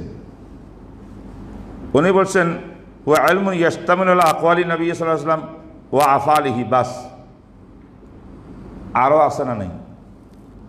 আহওয়াল আছে না? আহওয়াল ছুটে গেছে। আহওয়াল কি ছুটে গেছে? আচ্ছা, মানুষ তো তাই এই তারিফের মধ্যে শব্দটা বাড়াইতে হবে। ওয়া ইলমুন ইয়াস্তামিলু আলা আকওয়ালি নবী সাল্লাল্লাহু আলাইহি ওয়াসাল্লাম ওয়া আফআলিহি ওয়া আহওয়ালিহি ওয়া রিওয়ায়াতিহা ওয়া যাবতিহা ওয়া তাহরিরে আলফাজিহা। আচ্ছা, আপনারা আমার দিকে তাকান। এই যে ইলমে হাদিসের তারিফ আল্লামা সুয়ুতি করলেন, এর আগে আল্লামা আইনি, ইবনে হাজার, আল্লামা কিরমানিও সংক্ষিপ্ত একটা তারিফ করছেন, পরিচয় তুলে ধরছেন। আমি যখন ফন্নে হাদিস বলি, এলমে হাদিস বলি, মূলত এলমে হাদিস মৌলিকভাবে দুই ভাগে বিভক্ত। কিন্তু একটা এলমে হাদিস রেওয়ায়াতান আর একটা এলমে হাদিস দেরায়াতান। রেওয়ায়াতান, দেরায়াতান। রেওয়ায়াতান শব্দের অর্থ হইল, মর্মার্থ হল যে হাদিসটা বর্ণনা করতে গিয়া বর্ণনাকারীর কি অবস্থা, সূত্রের কি অবস্থা, সূত্র কি ধারাবাহিকতা আছে সূত্রের মধ্যে, না মাঝখানে গ্যাপ আর এনকাতা আছে। ধারাবাহিকতা থাকলে প্রত্যেক বর্ণনাকারী সাকা কিনা, নির্ভরযোগ্য কিনা, কারণ রাবীর বর্ণনাকারীর নির্ভরযোগ্যতার উপরে নির্ভর করবে এই হাদিসটা সহিহ। এই সমস্ত বিষয় ইত্তিসালান, ইনকাতান, সিহহাতান, দাআফান হাদিসকে জানার নাম ইলমে হাদিস রেওয়ায়াত। বলো, একটু বলো, ইলমে হাদিস রেওয়ায়াত কাকে বলে? হাদিসকে সনদের বিচারে জানা। সনদ কি মুনকাতে, না সনদ মুত্তাসিল? মুত্তাসিল হইলে সহি, সাকা কিনা, হাদিসটাকে সহি বলা যাবে কিনা, না হাদিসটা জয়ীবের মধ্যে আসবে, না হাদিসটা হাসান হবে, কোন পর্যায়ের হাদিস হবে, এই বিষয়ে যত এলেম, এটার নাম রেওয়ায়েতে হাদিস। রেওয়ায়েতে হাদিস, রেওয়ায়েতে হাদিস। বুঝে এসছে কিনা? আরেকটা প্রকার আছে দেরায়েতে হাদিস। ইলমে হাদিস দেরায়াতান, বুঝলেন? দেরায়াতানের আসলে দুই অর্থ। দেরায়াতের মধ্যে কয় অর্থ? দুই অর্থ। এক অর্থ হইল হাদিসটা ফাহামান ওয়া ইস্তিমবাতান ওয়া ইস্তিদলালান।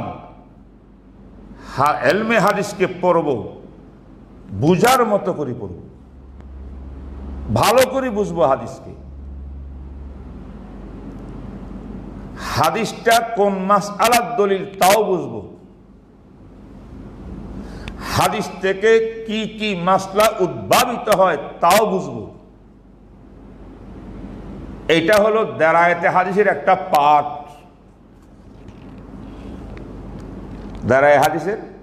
দারায়াতুল হাদিসের একটা পাঠ। আরেকটা পাঠ হলো দারায়াতে হাদিসের দ্বারা আমি বুঝবো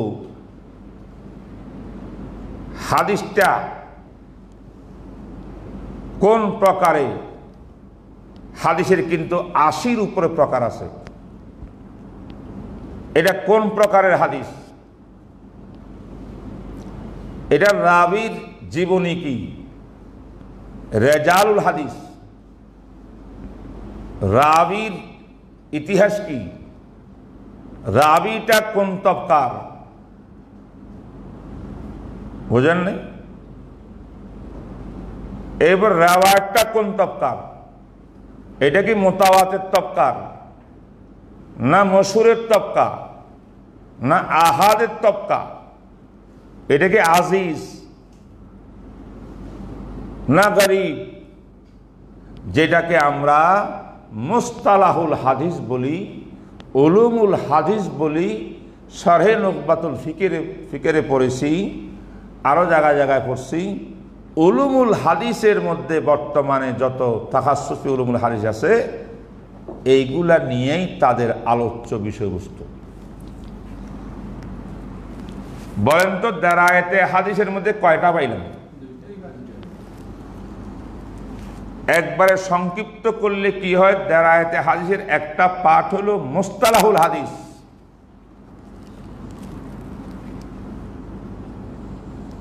বা উলুমুল হাদিস। দারায়াতুল হাদিসের আরেকটা পাঠ হলো ইস্তিখরাজ, ইস্তিনবাত, ফাহমে হাদিস, যেটা মুস্তাহিদ ফকিরা হাদিস বুঝিয়া হাদিস থেকে মাসলা বের করে, ইস্তিনবাত করে, ইস্তিখরাজ করে,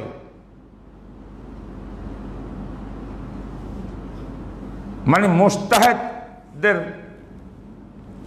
স্থান, কেন্দ্র, মহল, এইটাও কিন্তু দারায়েতে কথা বুঝেন। তো রিওয়ায়াতে হাদিসের আর দারায়েতে হাদিসের মধ্যে স্পষ্ট ব্যবধান কি? স্পষ্ট ব্যবধান হইল রিওয়ায়াতে হাদিসের মধ্যে সনদ মোটামুটিভাবে সঠিক আছে কিনা দেখা হবে। হাদিসটা কি মারফু না মওকুফ, সনদ মুনকাতে না মুত্তাসিল, হাদিসটা সহিহ না জয়ীফ, এতটুকু পর্যন্ত জানা, এটা হলো রিওয়ায়াতে হাদিস। কিন্তু এইটা জানার জন্য রাবীর জীবনী পড়তে হবে, রাবীর তবকা পড়তে হবে, উসুলে হাদিস পড়তে হবে, উলুমে হাদিস পড়তে হবে, হাজারো হাদিসের প্রকার আছে, এগুলো গবেষণা করতে হবে, যেটাকে দারাসাতুল আসানিদ বলা হয়। এইটা কিন্তু রিওয়ায়াতে হাদিসের বিষয় না, এটা দারায়াতে হাদিসের বিষয়ের এক পার্ট। দারায়াতে হাদিসের আরেক বিষয়ের মধ্যে আছে যে শুধু মাসলা ইস্তেমবাদ করা, হাদিসকে বুঝে বুঝে বুঝে বুঝে। তো যে তারিফটা একটু আগে করলাম ইমাম সুয়ুতির, এটা রিওয়ায়াতে হাদিসের তারিফ। কিসের তারিফ? কিসের তারিফ? এবার শুনি দারায়াতে হাদিসের তারিফটা কি। আমি যে বারবার তারিফ বলতেছি, অনেকে বুঝতেছে না, আলেম ওলামা ছাড়া এটা বুঝালে কথা না। তারিফ মানে সংজ্ঞা, পরিচিতি। তো দারায়াতে বুঝছেন তো, এতক্ষণ কোন কিসিমের তারিফ করা হইল? রিওয়ায়াতের তারিফ করা হইল। দারায়াতের তারিফ যে আপনি করেন, তখন সেখানে ইবনে হাজার আসকালানি সাহেব ফাতুল বারি তিনি সংক্ষিপ্ত একটা তারিফ করছেন, এটা বড় সুন্দর। তিনি বলছেন মারিফাতুল কাওয়াইদিল মুআররিফা। বলো, মারিফাতুল কাওয়াইদিল মুআররিফা বেহালির রাবি ওয়াল মারবি, বেহালির রাবি ওয়াল মারবি। অর্থ কি? এমন কিছু কাওয়ায়েদ, কায়দা, উসুল জানা, কানুন জানা, আইন জানা, উসুল জানা, যেই উসুলগুলো জানলে এটা তোমাকে এলেম দিবে, মারিফত দিবে কিসের? রাবির হাল সম্পর্কে, মারবিয়ার হাদিসের হাল সম্পর্কে। হাদিসের হাল বুঝবেন, রাবির হাল বুঝবেন। এটা বলিয়া তিনি বলছেন মারিফাতুল কাওয়াইদিল মুআররিফা, বলেন না, বেহালির রাবি ওয়াল মারবি। এটা সংক্ষিপ্ত তারিফ। কিন্তু এটাকে যদি ইমাম সুয়ুতি রহমতুল্লাহ আলাইহি একটা কিতাব লিখেছেন আলফিয়াতুল হাদিস। কি রে? আলফিয়া মানে হাজার। কবিতা কসিদার মাধ্যমে, শেয়ারের মাধ্যমে 1000 শেয়ার দিয়া তিনি উলুমুল হাদিসের উপরে কিতাব লিখছেন। এবার বুঝেন ইমাম সুয়ুতি কেডা। উনি আলফিয়ার মধ্যে লিখছেন, তারিফ করছেন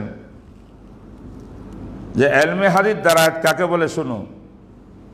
বলবো নাকি? আচ্ছা, ওনার দুইটা তারিফ, একটা হলো কবিতার মাধ্যমে আর একটা হলো কিতাবের মধ্যে এমনি লিখছেন। তো ওইটা আগে বলি।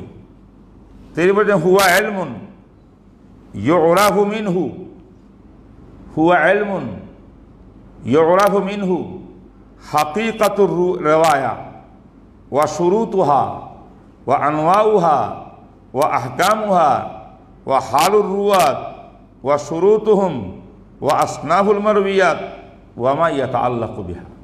লম্বা চূড়া একটা তারিফ তিনি করছেন, যাতে একবারে রেওয়ায়েতে হাদিসের সব কিছুকে শামিল করে। তোমরা এই দারায়েতে হাদিসের তারিফটাকে একটু গুরুত্ব সহকারে বুঝালো, এটার উপরে সামনের অনেক কথা নির্ভর করবে আমাদের। ইমাম সুয়ুতি যে তারিফটা করে, এটা অর্থ কি? এটা এমন একটা এলেম যে এলেমের দ্বারা আপনি জানতে পারবেন। কি জানতে পারবেন? কথা হাকিকাতুর রিওয়ায়া, রেওয়ায়াতের হাকিকত কি, মাহিত্য কি, মানে হাদিসের মাহিত্য কি। শুরুতুহা, আর কি জানবেন? রেওয়ায়াত করার জন্য শর্ত কি। আর কি জানবেন? আনওয়া উহা, রেওয়ায়াত আর হাদিসের আনওয়া প্রকারাদি কি কি। আহকাম উহা, রেওয়ায়াতে হাদিসের হুকুম কি, কোন ধরনের রেওয়ায়াতের উপরে কি হুকুম লাগাবেন, কোন ধরনের হাদিস উপরে কি হুকুম লাগাবেন, কোনটাকে সহি বলবেন, কোনটাকে লেজাতি বলবেন, কোনটাকে সহি লেগাইরি বলবেন, কোনটাকে হাসান লেজাতি বলবেন, কোনটাকে হাসান লেগাইরি বলবেন, কোনটাকে জয়ীব বলবেন, ইত্যাদি ইত্যাদি আহকাম। আর কি জানতে পারবেন এই ইলমের দ্বারাই? হালুর রুয়াত, এতক্ষণ গেছে রেওয়ায়াতের হাদিসের। আর জানতে পারবেন রাবির হালত, রাবির শুরুত। রেওয়ায়াত করতে গেলে রাবির জন্য শর্ত আছে, নাইলে ওই রেওয়ায়াত গ্রহণ করা যাবে না। আসনাফুল মারবিয়াত এবং হাদিসের আসনাফ, এটা না বললেও চলতো, আনোয়ার মধ্যে আসনাফ আসে গেছে। ওয়ামা ইয়াতাআল্লাকু বিহা ইত্যাদি, এগুলা সব জানবেন। তাহলে ইমাম সুয়ুতি রহমতুল্লাহ আলাইহি দারায়াতে হাদিসের ভিতরে যেটা বললেন হুয়া ইলমুন ইউরাফু মিনহু হাকিকাতুর রিওয়ায়াতে ওয়া শুরুতুহা ওয়া আনওয়াউহা ওয়া আহকামুহা ওয়া হালুর রুওয়াতি ওয়া শুরুতুহুম ওয়া আসনাফুল মারবিয়াতি ওয়া মা ইয়াতাআল্লাকু বিহা। বুঝতে পারছেন? ইমাম সুয়ুতি আলফিয়ার মধ্যে শেয়ারের মাধ্যমে কথাটা বলছে। শেয়ারটা মুখস্থ করলে তাইলে আরো সহজ হয়ে যাবে। তিনি কি বলছেন? ইলমুল হাদিসি যু কাওয়ানিনা তুহাদ, ইলমুল হাদিসি যু কাওয়ানিনা তুহাদ ইউদরা বিহা আহওয়ালু মতনিন ওয়া সনদ, ইউদরা বিহা আহওয়ালু মতনিন ওয়া সনদ ফাযানিকাল মাওযুউ ওয়াল মাকসুদু আন ইউরাফাল মাকবুল ওয়াল মারদুদু আইয়ুরাফাল মাকবুলু ওয়াল মারদুদু। কত সুন্দর শের, সুবহানাল্লাহ। কি বলছেন তিনি? তিনি বলেন দারায়েতে হাদিস কাকে বলে শুনবা? ইলমুল হাদিসে যু কাওয়ানিনা তুহাদ। দারায়েতে হাদিস হলো কিছু কাওয়ানিনে হাদিসের নাম, কিছু জাবেতার নাম, নীতিমালার নাম, উসুলের নাম। যে উসুলের দ্বারা কি হবে? ইউদরা বিহা আহওয়ালু মাতনিন ওয়া সানাদ। যে নীতিমালা উসুলের দ্বারায় কি জানতে পারবা? হাদিসের মতনের অবস্থা জানতে পারবা এবং হাদিসের সনদের অবস্থা জানতে পারবা। ঠিক আছে কি না? ইউদরা বিহা বলেন, ইউদরা বিহা আহওয়ালু মাতনিন ওয়া সানাদ। তাহলে হুয়া ইলমুন বিকাওয়াইদ আল মুআররাফা বিআহওয়ালিস সানাদ ওয়াল মাতান। বুঝেন নাই কথা? এইটা আসি গেল শেরের ভিতরে। এরপরে উনি দ্বিতীয় হাদিসের মধ্যে দারায়েতে হাদিসের মওযুও বলে দিয়েছেন। দারায়েতে হাদিসের আবার গর্জক আয়াত, লক্ষ্য উদ্দেশ্য বলে দিয়েছেন। তিনি বলেন কি? ফাযানিকাল মাওযুউ ওয়াল মাকসুদু আইয়ুরাফাল মাকবুলু ওয়াল মারদুদু। এই যে একটু আগে বললাম, তারিফ হইল হুয়া ইলমুন যু কাওয়ানিন, এমন একটা এলেম যে এলেমের মধ্যে কিছু কাওয়ানিন আছে, নীতিমালা আছে, কায়দা কাওয়ায়েদ আছে, জাওয়াবেত আছে। যে জবাবের দ্বারা কি জানবেন আপনি? ইউদরা বিহা আহওয়ালু মাতনিন ওয়া সানাদিন। মতনের অবস্থা জানবেন, মতনে হাদিসের, সনদে হাদিসের অবস্থা আপনি জানতে পারবেন। এমন এক কাওয়ায়েদ জানার নাম ইলমে হাদিস দারায়েত। এরপরে শেরে তিনি বলেন এই যে মতন আর সনদের অবস্থা জানার নাম ইলমে হাদিস দারায়েত। মতন আর সনদ এই দুইটা জিনিস হলো ইলমে হাদিস দারায়েতের মওযু, আলোচ্য বিষয়। দারায়েতে হাদিসের মধ্যে কি নিয়ে বহস করে? মতন সনদ নিয়ে বহস করে। আর মতন সনদের আহওয়াল জানা হলো তারিফ, বুঝছেন? আর মতন সনদটা হলো আলোচ্য বিষয়, তার মওযু। ওয়াল মাকসুদু আইয়ুরাফাল মাকবুলু ওয়াল মারদুদু। দারায়েতে হাদিসের লক্ষ্য উদ্দেশ্য কি? এই ফনের লক্ষ্য উদ্দেশ্য হইল কোন হাদিস গ্রহণযোগ্য, কোন হাদিস গ্রহণযোগ্য না, কোন হাদিস মাকবুলুল লিল আমল, কোন হাদিস মারদুদুল লিল আমল, মানে গ্রহণযোগ্য, বর্জনীয়, অর্জনীয়, কোন হাদিস মানবেন, কোন মানবেন না, এইটা জানা হলো ইলমে হাদিস দারায়েতের লক্ষ্য উদ্দেশ্য। তাইলে আমরা এই কথার থেকে ইমাম সুয়ুতির কথাটা বুঝলাম যে দারায়েতে ইলমে হাদিস বড় আজীব জিনিস। দারায়েতে হাদিসের দ্বারায় আমরা মতনের অবস্থা বুঝি, সনদের অবস্থা আমরা বুঝতে পারবো, এবং এটার দ্বারায় কোন হাদিস মাকবুল, কোন হাদিস মারদুদ বুঝতে পারবো। এক কথা যদি আমি বলি, উলুমুল হাদিস, উসুলুল হাদিস যেই কাজ করে এটাই হলো কি? দারায়েতুল হাদিস। কথা বুঝছেন কিনা? আর এই দারায়ে হাদিসের আমরা তখন মওযু আর গর্জক আয়াতের আলোচনায় আসি নাই, কিন্তু ওনার শেয়ারটা এখানে যেহেতু আসছে, আমি শেয়ারটাও একসঙ্গে বলে দিলাম যাতে এক হাতে মুখস্থ হইয়া যায়। ফাযানিকাল মওযু, ওই দুইটা হলো মওযু। বলেন তো কোন দুইটা? মতন আর সনদ। এটা হলো দারায়েতে হাদিসের মওযু। আমরা মওযু নিয়ে একটা পরে আলোচনা করব। ওয়াল মাকসুদ মানে কি? গরজ। গরজ কি? লক্ষ্য উদ্দেশ্য কি? আইয়ুরাফাল মাকবুলু ওয়াল মারদুদু। মাকসুদ হলো ওই মিসরায়, আইয়ুরাফা খবর হলো কি? এই মিসরায়। কথা বুঝতে পারতেছ? যাতে প্যাচ না খায়। যাই হোক, ইনি বললেন আমি সর্বশেষ একটা কথা বলে এই বহসটা শেষ করব। আমি এতক্ষণ যাবৎ আমরা রেওয়ায়েতে হাদিসের সংজ্ঞা পাইলাম, দারায়েতে হাদিসের সংজ্ঞা পাইলাম, এবং ইমাম সুয়ুতির দোনো জায়গাতে ওনার কথাগুলো শুনলাম, ইবনে হাজারের কথা শুনলাম, আল্লামা আইনির কথা শুনলাম। এই পর্যন্ত দারায়েতে হাদিসের মধ্যে ফাহামুল হাদিস আর ইস্তিদলালে হাদিস আসেনি। বলো আসছেনি? এই কথা বুঝি। ইমাম সুয়ুতি এত লম্বা তারিখ করছেন, সেখানে কিন্তু ইস্তিখরাজ, ইস্তেমবাত, ইস্তিদলাল, ফাহামুল হাদিসের কথা নেই। হাকিকাতুর রিওয়ায়াত, শুরুতুহা, আনওয়াউহা, আহকামুহা, এইটা ওইটা সব আছে। হাদিস থেকে মাস্টার ইস্তেমবাত করে কিছু আপনি করবেন, এটা তো নাই। বুঝেন নাই? আমার উস্তাদে মুহতারাম শেখুল ইসলাম হযরত আল্লামা তাকি উসমানী দামাত বারকাতুহুম তিরমিজি শরীফ পড়াকালী যে তাকরির করছিলেন, তাকরিরটা ছাপানো হয়েছে দরসে তিরমিজি নামে। দরসে তিরমিজি কিন্তু আমার ওস্তাদের লিখা না,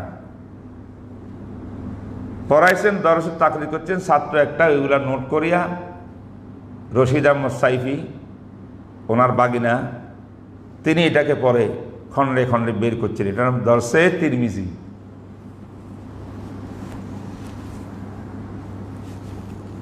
এটার ভিতরে একটা মোকাদ্দমা লিখছেন মাবাদিউল ইলমের উপরে, জবরদস্ত মূল্যবান মোকাদ্দমা।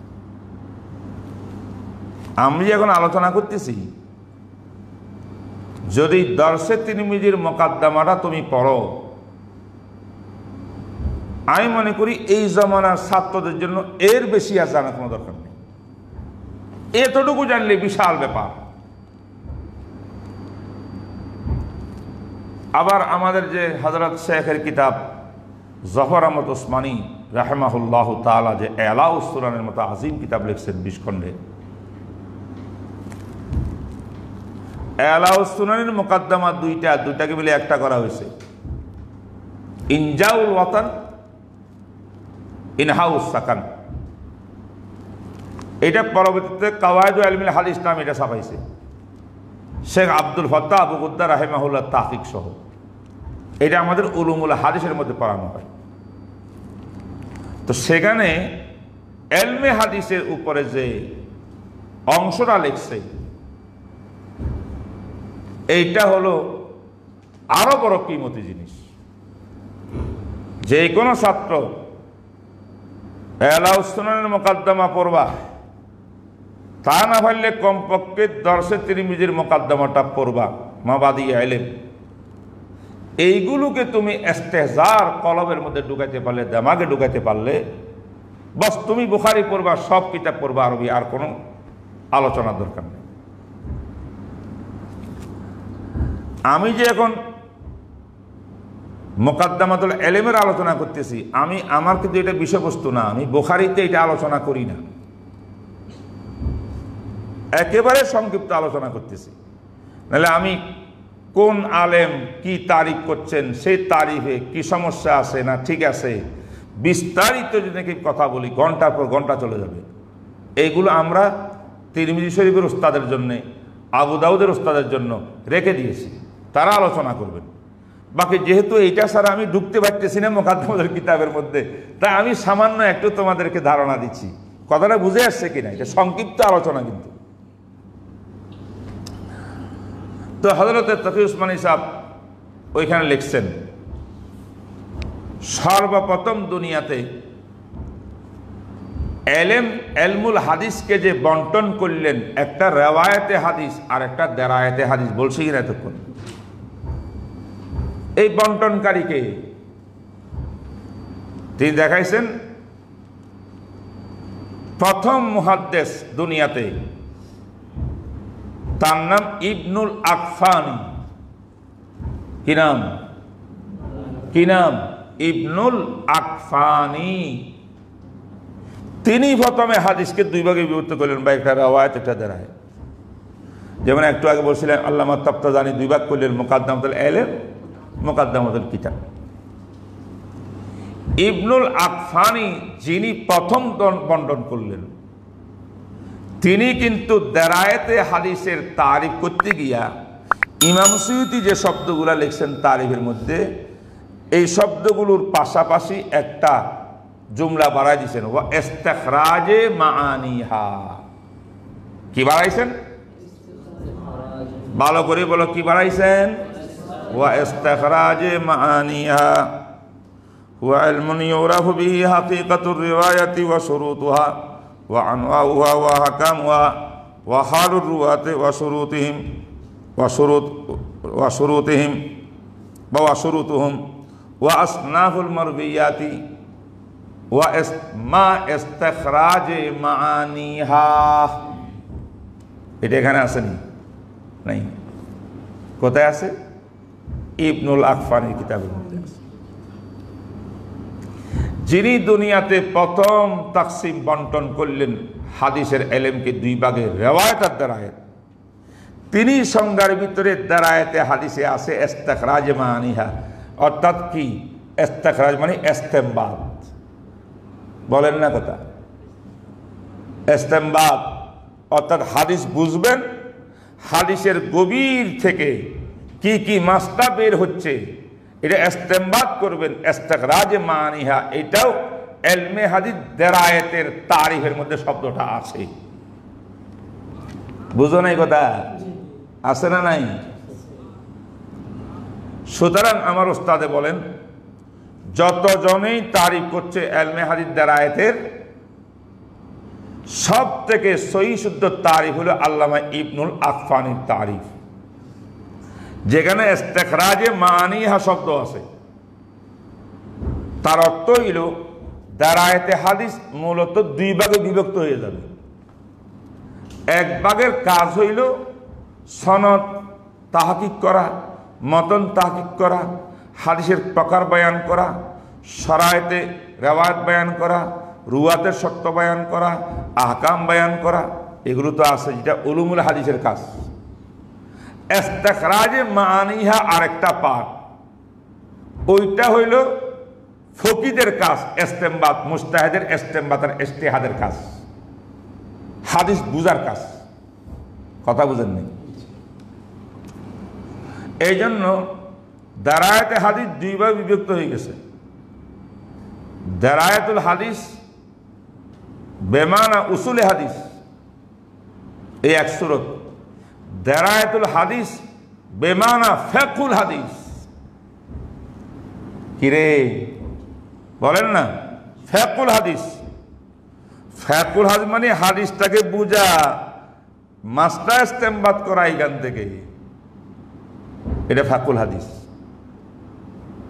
এটা মুহাদ্দিসদের কাজ না, ওই মুহাদ্দিসদের কাজ যারা ফকিদের কাজ। তো দারায়াতে হাদিসের মধ্যে কয়টা পার্ট হইল ভাই? সংক্ষেপ কথা, কয়টা পার্ট? একটা পার্ট কি? একটা পার্ট হলো উসুলে হাদিসের পার্ট। রাবে নিয়ে বহস করেন, সনদ নিয়ে বহস করেন, দারাসা করেন, হ্যাঁ, হাদিসের সেহেজই বয়ান করেন, অনেক কিছু। আরেকটা হলো দারায়াতে হাদিস মানে হাদিসের ফাহাম, হাদিস বুঝিয়া সেখান থেকে মাসলা বের করা। মাসলা বের করার পাঠটাকে ফিকহুল হাদিস বলা হয়, আর ওই পাঠটাকে উসুলুল হাদিস বলা হয়। দুইটা মিলিয়া দারায়াতে হাদিস। এবার বুঝে আসছে কিনা? যদি কথাটাকে এমনি না কইয়া আমি হাদিসকে তিন ভাগে ভাগ করে দিই, তাও হয়। ইলমে হাদিস রিওয়ায়াতান, ইলমে হাদিস দারায়াত বেমানা উসুলে হাদিস। 3 নম্বর ইলমে হাদিস দারায়াত বেমানা ফিকহুল হাদিস। কয়টা গেল? 3 ভাগ হয়ে গেল। এই কথাটা আমি বলা জরুরি মনে করছি। এইটা হলো আমাদের ইলমে হাদিসের তারিখের উপরে কি কইল ভাই, বলেন না? হ্যাঁ, আলোচনা হইল। আমরা ইলমে হাদিস রিওয়ায়াতের তারিফও করলাম, ইমাম সুয়ুতির তারিফটাও করা হইল, আর ইলমে হাদিস দারায়াতের তারিফ ইবনে হাজারে করলেন, ইমাম সুয়ুতি আলফিয়াতে শেয়ার দিয়ে করলেন, আবার তদরিবের মধ্যে, তদরিবুর রাবির মধ্যে এইভাবেও করলেন। সব কথা বলার পরে একটা কথা জরুরি ছিল, খুবই জরুরি, সেটা বললাম যে দারায়াতে হাদিসের মধ্যে ফিকহুল হাদিসও দাখিল। এটা আল্লামা ইবনে আকফানির বরাত দিয়ে বলছি। ইবনুল আকফানির কিতাবের নাম হলো ইরশাদুল কাসিদ। কিতাবের নাম কি? ইরশাদুল কাসিদ। লি ইবনুল আকফানি, তিনি প্রথম ব্যক্তি যিনি হাদিসকে দুই ভাগে বন্টন করেছেন, আর তিনি তারিখুল ইস্তিখরাজে মানিয়া বলছেন। কথা বুঝে আসছে কিনা? এবার একটা ঘটনা বলি, কথা শেষ করব আজকের দরস। আমাদের কাওমি মাদ্রাসার মাদরে এলমি হলো দারুল উলুম দেওবন্দ।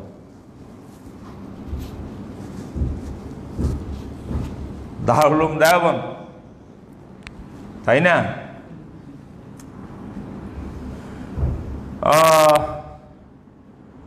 পুরা দুনিয়াতে যত কাওমি মাদ্রাসা, যত আলেম মুহাদ্দিসগিরি করছেন, করতেছেন, যা কিছু হচ্ছে হাদিসের উপরে, সব কিছু দারুল উলুম দেওবন্দের ফয়স।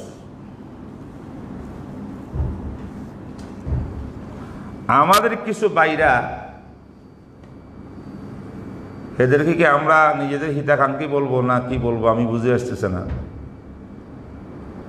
তারা একটা অপবাদ দিচ্ছে যে কাওমি মাদ্রাসায়, দেওবন্দ থেকে নিয়ে কোনো মাদ্রাসায় হাদিস পড়ানো হয় না। কি পড়ানো হয় না? কথা কও, কি পড়ানো হয়? বলে যে তারা তো রেজাল পড়ে, হাদিস তো পড়ে না। রেজাল পড়ে মানে হাদিস একটা পড়িয়া বলতেছেন এই হাদিস থেকে ইমামে আবু হানিফা এই মাসলা বের করেছেন, আবার বলে ইমামে মালিক এই বলছেন, ইমামে শাফি এই মাসলা বয়ান করছেন, আহমদ বিন হাম্বল এটা বলছেন, এই ইমামের এই দলিল, এই ইমামের এই দলিল, এই ইমামের এই দলিল, হানাফি মাযহাবের এই দলিল। এইটাকে হাদিস? এটা মানুষ পড়তেছে। আপনারা কতক্ষণ আবু হানিফার নাম বলেন, শাফির নাম বলেন, এরা কারা? এদেরকে কেন বলতেছেন হাদিসে বুখারীর মধ্যে আসিয়া, তিরমিজিতে আসিয়া? আপনি হাদিসে না পড়বেন। তাই কাওমি মাদ্রাসা দেওবন্দ সহ কোথাও নাকি হাদিস পড়ানো হয় না। কথা বলে কি না? আমি এই সমস্ত নাদান বন্ধুদেরকে বলতে চাই, নাদান, আহমক, তোমরা কি জানো হাদিস কয় প্রকার? এতক্ষণ যাবৎ আলোচনা করলাম হাদিস এক প্রকারের নাম হলো রিওয়ায়াতে হাদিস, এক প্রকারের নাম হইল দারায়াতে হাদিস, উসুলে হাদিস, আরেক প্রকারের নাম হলো দারায়াতে হাদিস, ফিকহুল হাদিস। আমাদের দর্শকের মধ্যে আলহামদুলিল্লাহ সনদ কি মুত্তাসিল না মুনকাতে, এই হাদিসের সনদ সহিহ না যঈফ, এতটুকু আমাদের দর্শকের মধ্যে আলোচনা আছে। আমরা যে 86টা পড়ি, বুখারী মুসলিম তো আছেই, এখানে তো বেশি দারাসার দরকারও নেই। যদিও আলবানী সাহেব তো চালাকি করি, তিনি তো বুখারীর মধ্যে লিখছে সহিহুন সহিহুন। আরে আলবানী, ইমাম বুখারী যেখানে বুখারী শরীফের মধ্যে হাদিস আনছে, ওনার হাদিস, উনি তো তার কিতাবে হাদিসটা আনাই দলিল এটা সহিহ হওয়ার, তুমি সহিহুন বলার কেডা? এইগুলো হলো ফাইজলামি, কোনো দরকার নেই। বিশ্বের উম্মত বুখারী মুসলিমকে সহিহাইন, সহিহ হিসাবে স্বীকৃতি দিয়ে দিছে। নতুন কথা বের করতেছে কেন? এলা কিছু দরকার নেই। আবু দাউদ, তিরমিজি, নাসাই, ইবনে মাজাহ, এই কিতাবগুলা যারা পড়ান ওস্তাদরা, তারা তিরমিজির পরিভাষাও বুঝেন, আবু দাউদের মা সাকাত আলাইহি আবু দাউদ, কালা আবু দাউদ এটাও বুঝেন, তারা নাসাই কালা আবু আব্দুর রহমান এটাও বুঝেন, ইবনে মাজাহ সম্পর্ক বুঝেন, এবং ইবনে মাজার মধ্যে কতগুলো হাদিস যঈফ মওযু আছে এটা চিহ্নিত আছে। আবু দাউদের মধ্যে কয়টা হাদিস আছে? ইবনুল জাওজি, ইবনুল কাইয়িম ন, ইবনুল জাওজি, তিনি কয়টা হাদিসকে যঈফ বলছেন সুনানে আরবার ভিতরে, ওনার দৃষ্টিতে মওযু, যঈফ না মওযু বলছেন, এইগুলো চিহ্নিত আছে। আবু দাউদে 9টা হাদিস, তিরমিজির মধ্যে 30টা হাদিস, তারপরে ইবনে মাজার মধ্যে আরো বেশি, সংখ্যা দেওয়া আছে। এইগুলো ইমাম সুয়ুতি রিসার্চ করছেন, গবেষণা করছেন, করিয়া তিনি বলছেন যে আমি দেখলাম যে হাদিসগুলোকে যদি ইবনুল জাওজি উনি মুতাসাদ্দিদ মানুষ মওযু বলছেন, আমি তাহকিক করি সনদান দেখলাম যে একটা মওযু না, বরং এটা জয়ীফ।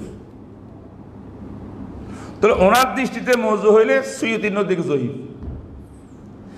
এইভাবে প্রত্যেক কিতাবে হাদিস যেগুলো আসছে এগুলার মর্তবা কি সহিহ না হাসানের নাকি জয়ীফের না কিসের, এই সম্পর্কে ধারণা রাখিয়ে মুহাদ্দিসিনরা কিতাব পড়ান এবং সেটা ওস্তাদ ছাত্ররা বলেন, ছাত্রদেরকে বলেন, তার বয়ান দিচ্ছেন। তো রেওয়ায়েতে হাদিস তো হয়ে যাচ্ছে। আর সনদ মুনকাতে হইলে সেটা বলেন, মুনকাতে তো নাই, সব মুত্তাসিল, তবে রাবির মধ্যে সমস্যা আছে কোথাও কোথাও, এগুলো বয়ান করেন। তো রেওয়ায়েতে হাদিস আমাদের ওলামায়ে দেওবন্দরা করে থাকেন। দেরায়েতে হাদিসের জন্য লম্বা চড়ে যে উসুলে হাদিসের এই হাদিসটা কোন প্রকারে পড়ছে, এটা রাবির নাম কি, প্রত্যেক রাবিকে বহস করে, তাইলে বছরকে বছর চলে যাবে, একটা কিতাবও শেষ হবে না। তাই ওলামায়ে দেওবন্দ এই ফনের উপরে, উসুলে হাদিসের উপরে মাহারত অর্জন করার জন্য বর্তমানে তাখাসসুস ফি উলুমিল হাদিস নামে ভিন্ন একটা শোভা খুলে দিয়েছে। আমরা ওদের দ্বারা কাজটা নিচ্ছি। আমাদের এই যে এই রুমটার ভিতরে তাখাসসুস ফি উলুমিল হাদিসের কামরা, দেখো কত কিতাব, এইখানে বাচ্চার ছাত্ররা এই কাজগুলো করে। কিন্তু উলুমুল হাদিসওয়ালারা উসুলে হাদিস উপরে কাজ করে, আর মুহাদ্দিসরা দরসের মধ্যে বসিয়া রিওয়ায়াতে হাদিসে কাজ করে। একটা বড় কাজ রয়ে গেছে ফিকহুল হাদিস, হাদিস বুঝা এবং সেখান থেকে কি কি মাসলা ইস্তেমাল হয় সেটা জানা। এই জিনিসটা তো রয়ে গেছে, কেউ জানে না। উলামায়ে দেওবন্দ রিওয়ায়াতে হাদিসের পাশাপাশি ফিকহুল হাদিসের উপরে বহস করিয়া সমস্ত ইলমে হাদিসের সব প্রকারের উপরে আমল করতেছে, সবক দিচ্ছে। এইটাকে বলা হয় হাদিসের পড়া, এটাকে বলা হয় ইলমে হাদিসের পড়া। যে বন্ধুরা নাদানরা বলো এটা তো রেজাল্ট করতেছে, এটা বোকার শখে বাস করে।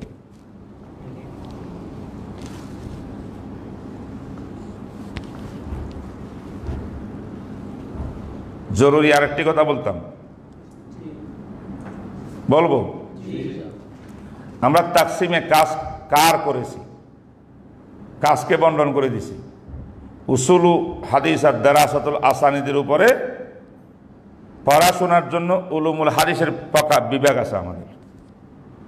রিওয়ায়াতে হাদিস আর ফিকহুল হাদিস এই দুইটা কাজ আমরা দরসের মধ্যে করি, বুখারী তিরমিজি পড়াইবার সময়।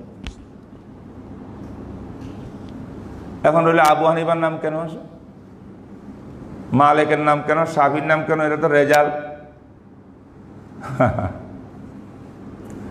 আবার আরো একটা আশকাল করে, এইগুলা করি কি লাভ? আপনারাই তো বলেন যে ইজতিহাদের দরজা বন্ধ হয়ে গেছে। তাহলে আগের মুজতাহিদিনরা ইজতিহাদ করি করি কি কি মাসলা বের করছেন, কি ইখতিলাফ করছেন, কি দলিল দিছেন, এইগুলো আলোচনা করি কি লাভ? আপনি কি নতুন করে মুজতাহিদ হতে পারবেন না ইজতিহাদ করতে পারবেন? ইজতিহাদ তো বন্ধ, আপনারাই বলেন। এই দুইটা প্রশ্নের জবাব কিন্তু খুব প্রয়োজন আজকে। এটা বলেই আমি কথা আজকে দরস শেষ করব।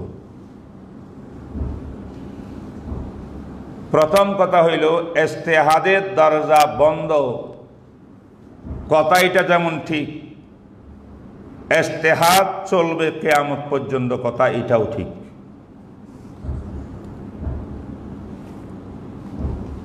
চারশো শতাব্দী হিজরি, 400 শতাব্দী হিজরি পর্যন্ত মুজতাহিদিনের জমানা ছিল।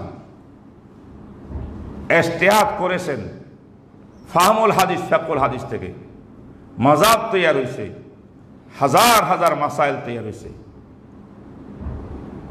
এরপরে ওই ধরনের মানুষও দুনিয়াতে আসে নাই। তাই উলামায়ে কেরাম বলেন 4 শতাব্দীর পরে, 400 বছর পরে থেকে আর ইজতিহাদ চলবে না, বন্ধ। কথাটা ঠিক, কিন্তু এটার ব্যাখ্যা কি জানো? কোন ইজতিহাদ চলবে না, কোন ইজতিহাদ বন্ধ, এটা তো তুমি জানো না। আমাদের আকাবেরা যে বলছেন ইজতিহাদ 400 শতাব্দীর পরে বন্ধ, এরপরে কোন লোকে আর ইস্তেহাদ মুস্তাহাদ দিতে পারবে না, ইস্তেহাদ করতে পারবে না, ইস্তেহাদ দরজা বন্ধ হয়েছে। এটা অর্থ কি? অর্থ হলো 400 শতাব্দী পর্যন্ত পূর্বের আকাবের ও আসলাফরা যত মাসলা ইস্তেমবাদ করেছেন হাদিস থেকে আর কোরআন থেকে, ফিকহুল হাদিসের মাধ্যমে, ফিকহুল কোরআনের মাধ্যমে, কিছু মাসলার ভিতরে সবাই একমত হয়েছেন, মুত্তাফাকুন আলাইহি। অনেক মাসলার ভিতরে ইখতিলাফ করেছেন, ঠিক না? যেই মাসলাগুলা 400 শতাব্দী পর্যন্ত মুত্তাফাক আলাইহি ইত্তেফাক করেছেন ইস্তেমবাদ করিয়া সবাই, কেউ ইখতিলাফ করে নাই, এটা মুজমা আলাইহি। এটার মধ্যে নতুন 400 বছরের পরে আর কোন মুজতাহিদ আসিয়া ইজতিহাদ করতে পারবে না।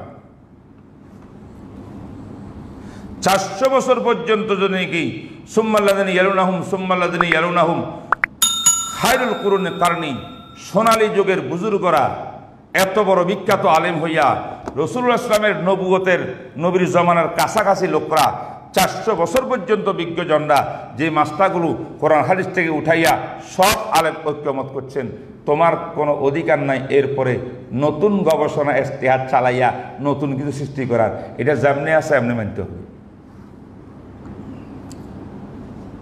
আর যে সমস্ত মাসলার ভিতরে মোটেও ইত্তেফাক হয়নি, ইখতিলাফ,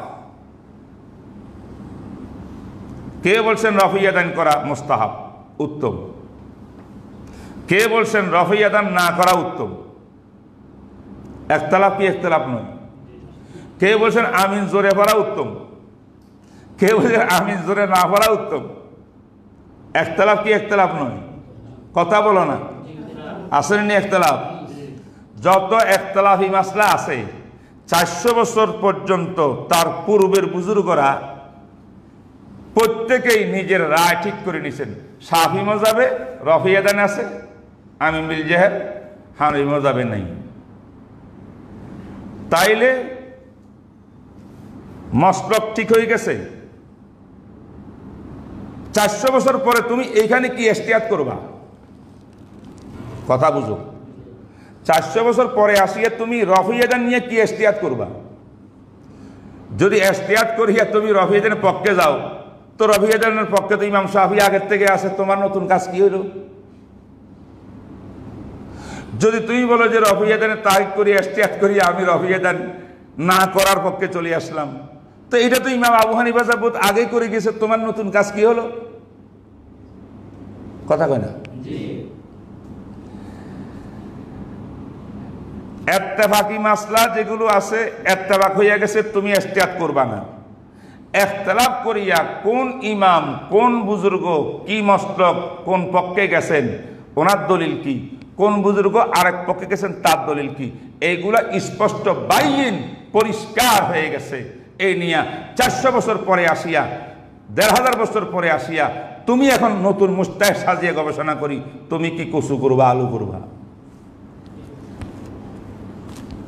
তুমি একটা কাজ করতে পারবা, 3 নম্বর রাস্তা বাইর করো। রফি আদান করাও যাবে না, আদম রফি আদান করা যাবে না, মানে হাত তুলতে পারবে না, নাও তুলতে পারবে না, জোরও করতে পারবে না, আস্ত করতে পারবে না। এই 3 নম্বর আর একটা পথ তুমি বাইর করতে পারবা, যে পথটা তোমার জন্য হবে নতুন, যে পথটা সাথে কোরআনও নেই হাদিসও নাই, এরকম তৃতীয় একটা ধারা তুমি বের করলে তুমি হবে মুবতাদির দ্বীনের ফিতনাবাজ। তোমার কামটা কি? তোমার কামটা কি? তারা বলে না পক্ষে শক্তিশালী দলিল আছে, আমরা গবেষক হিসাবে বলবো রফি আদান হাদিস খুব শক্তিশালী, যেমন জাকির নায়েক সাহেব বলেন এই সূরা ফাতিহা পড়তে পারে না আরবিতে, সে গবেষণা করে গবেষক হয়েছে।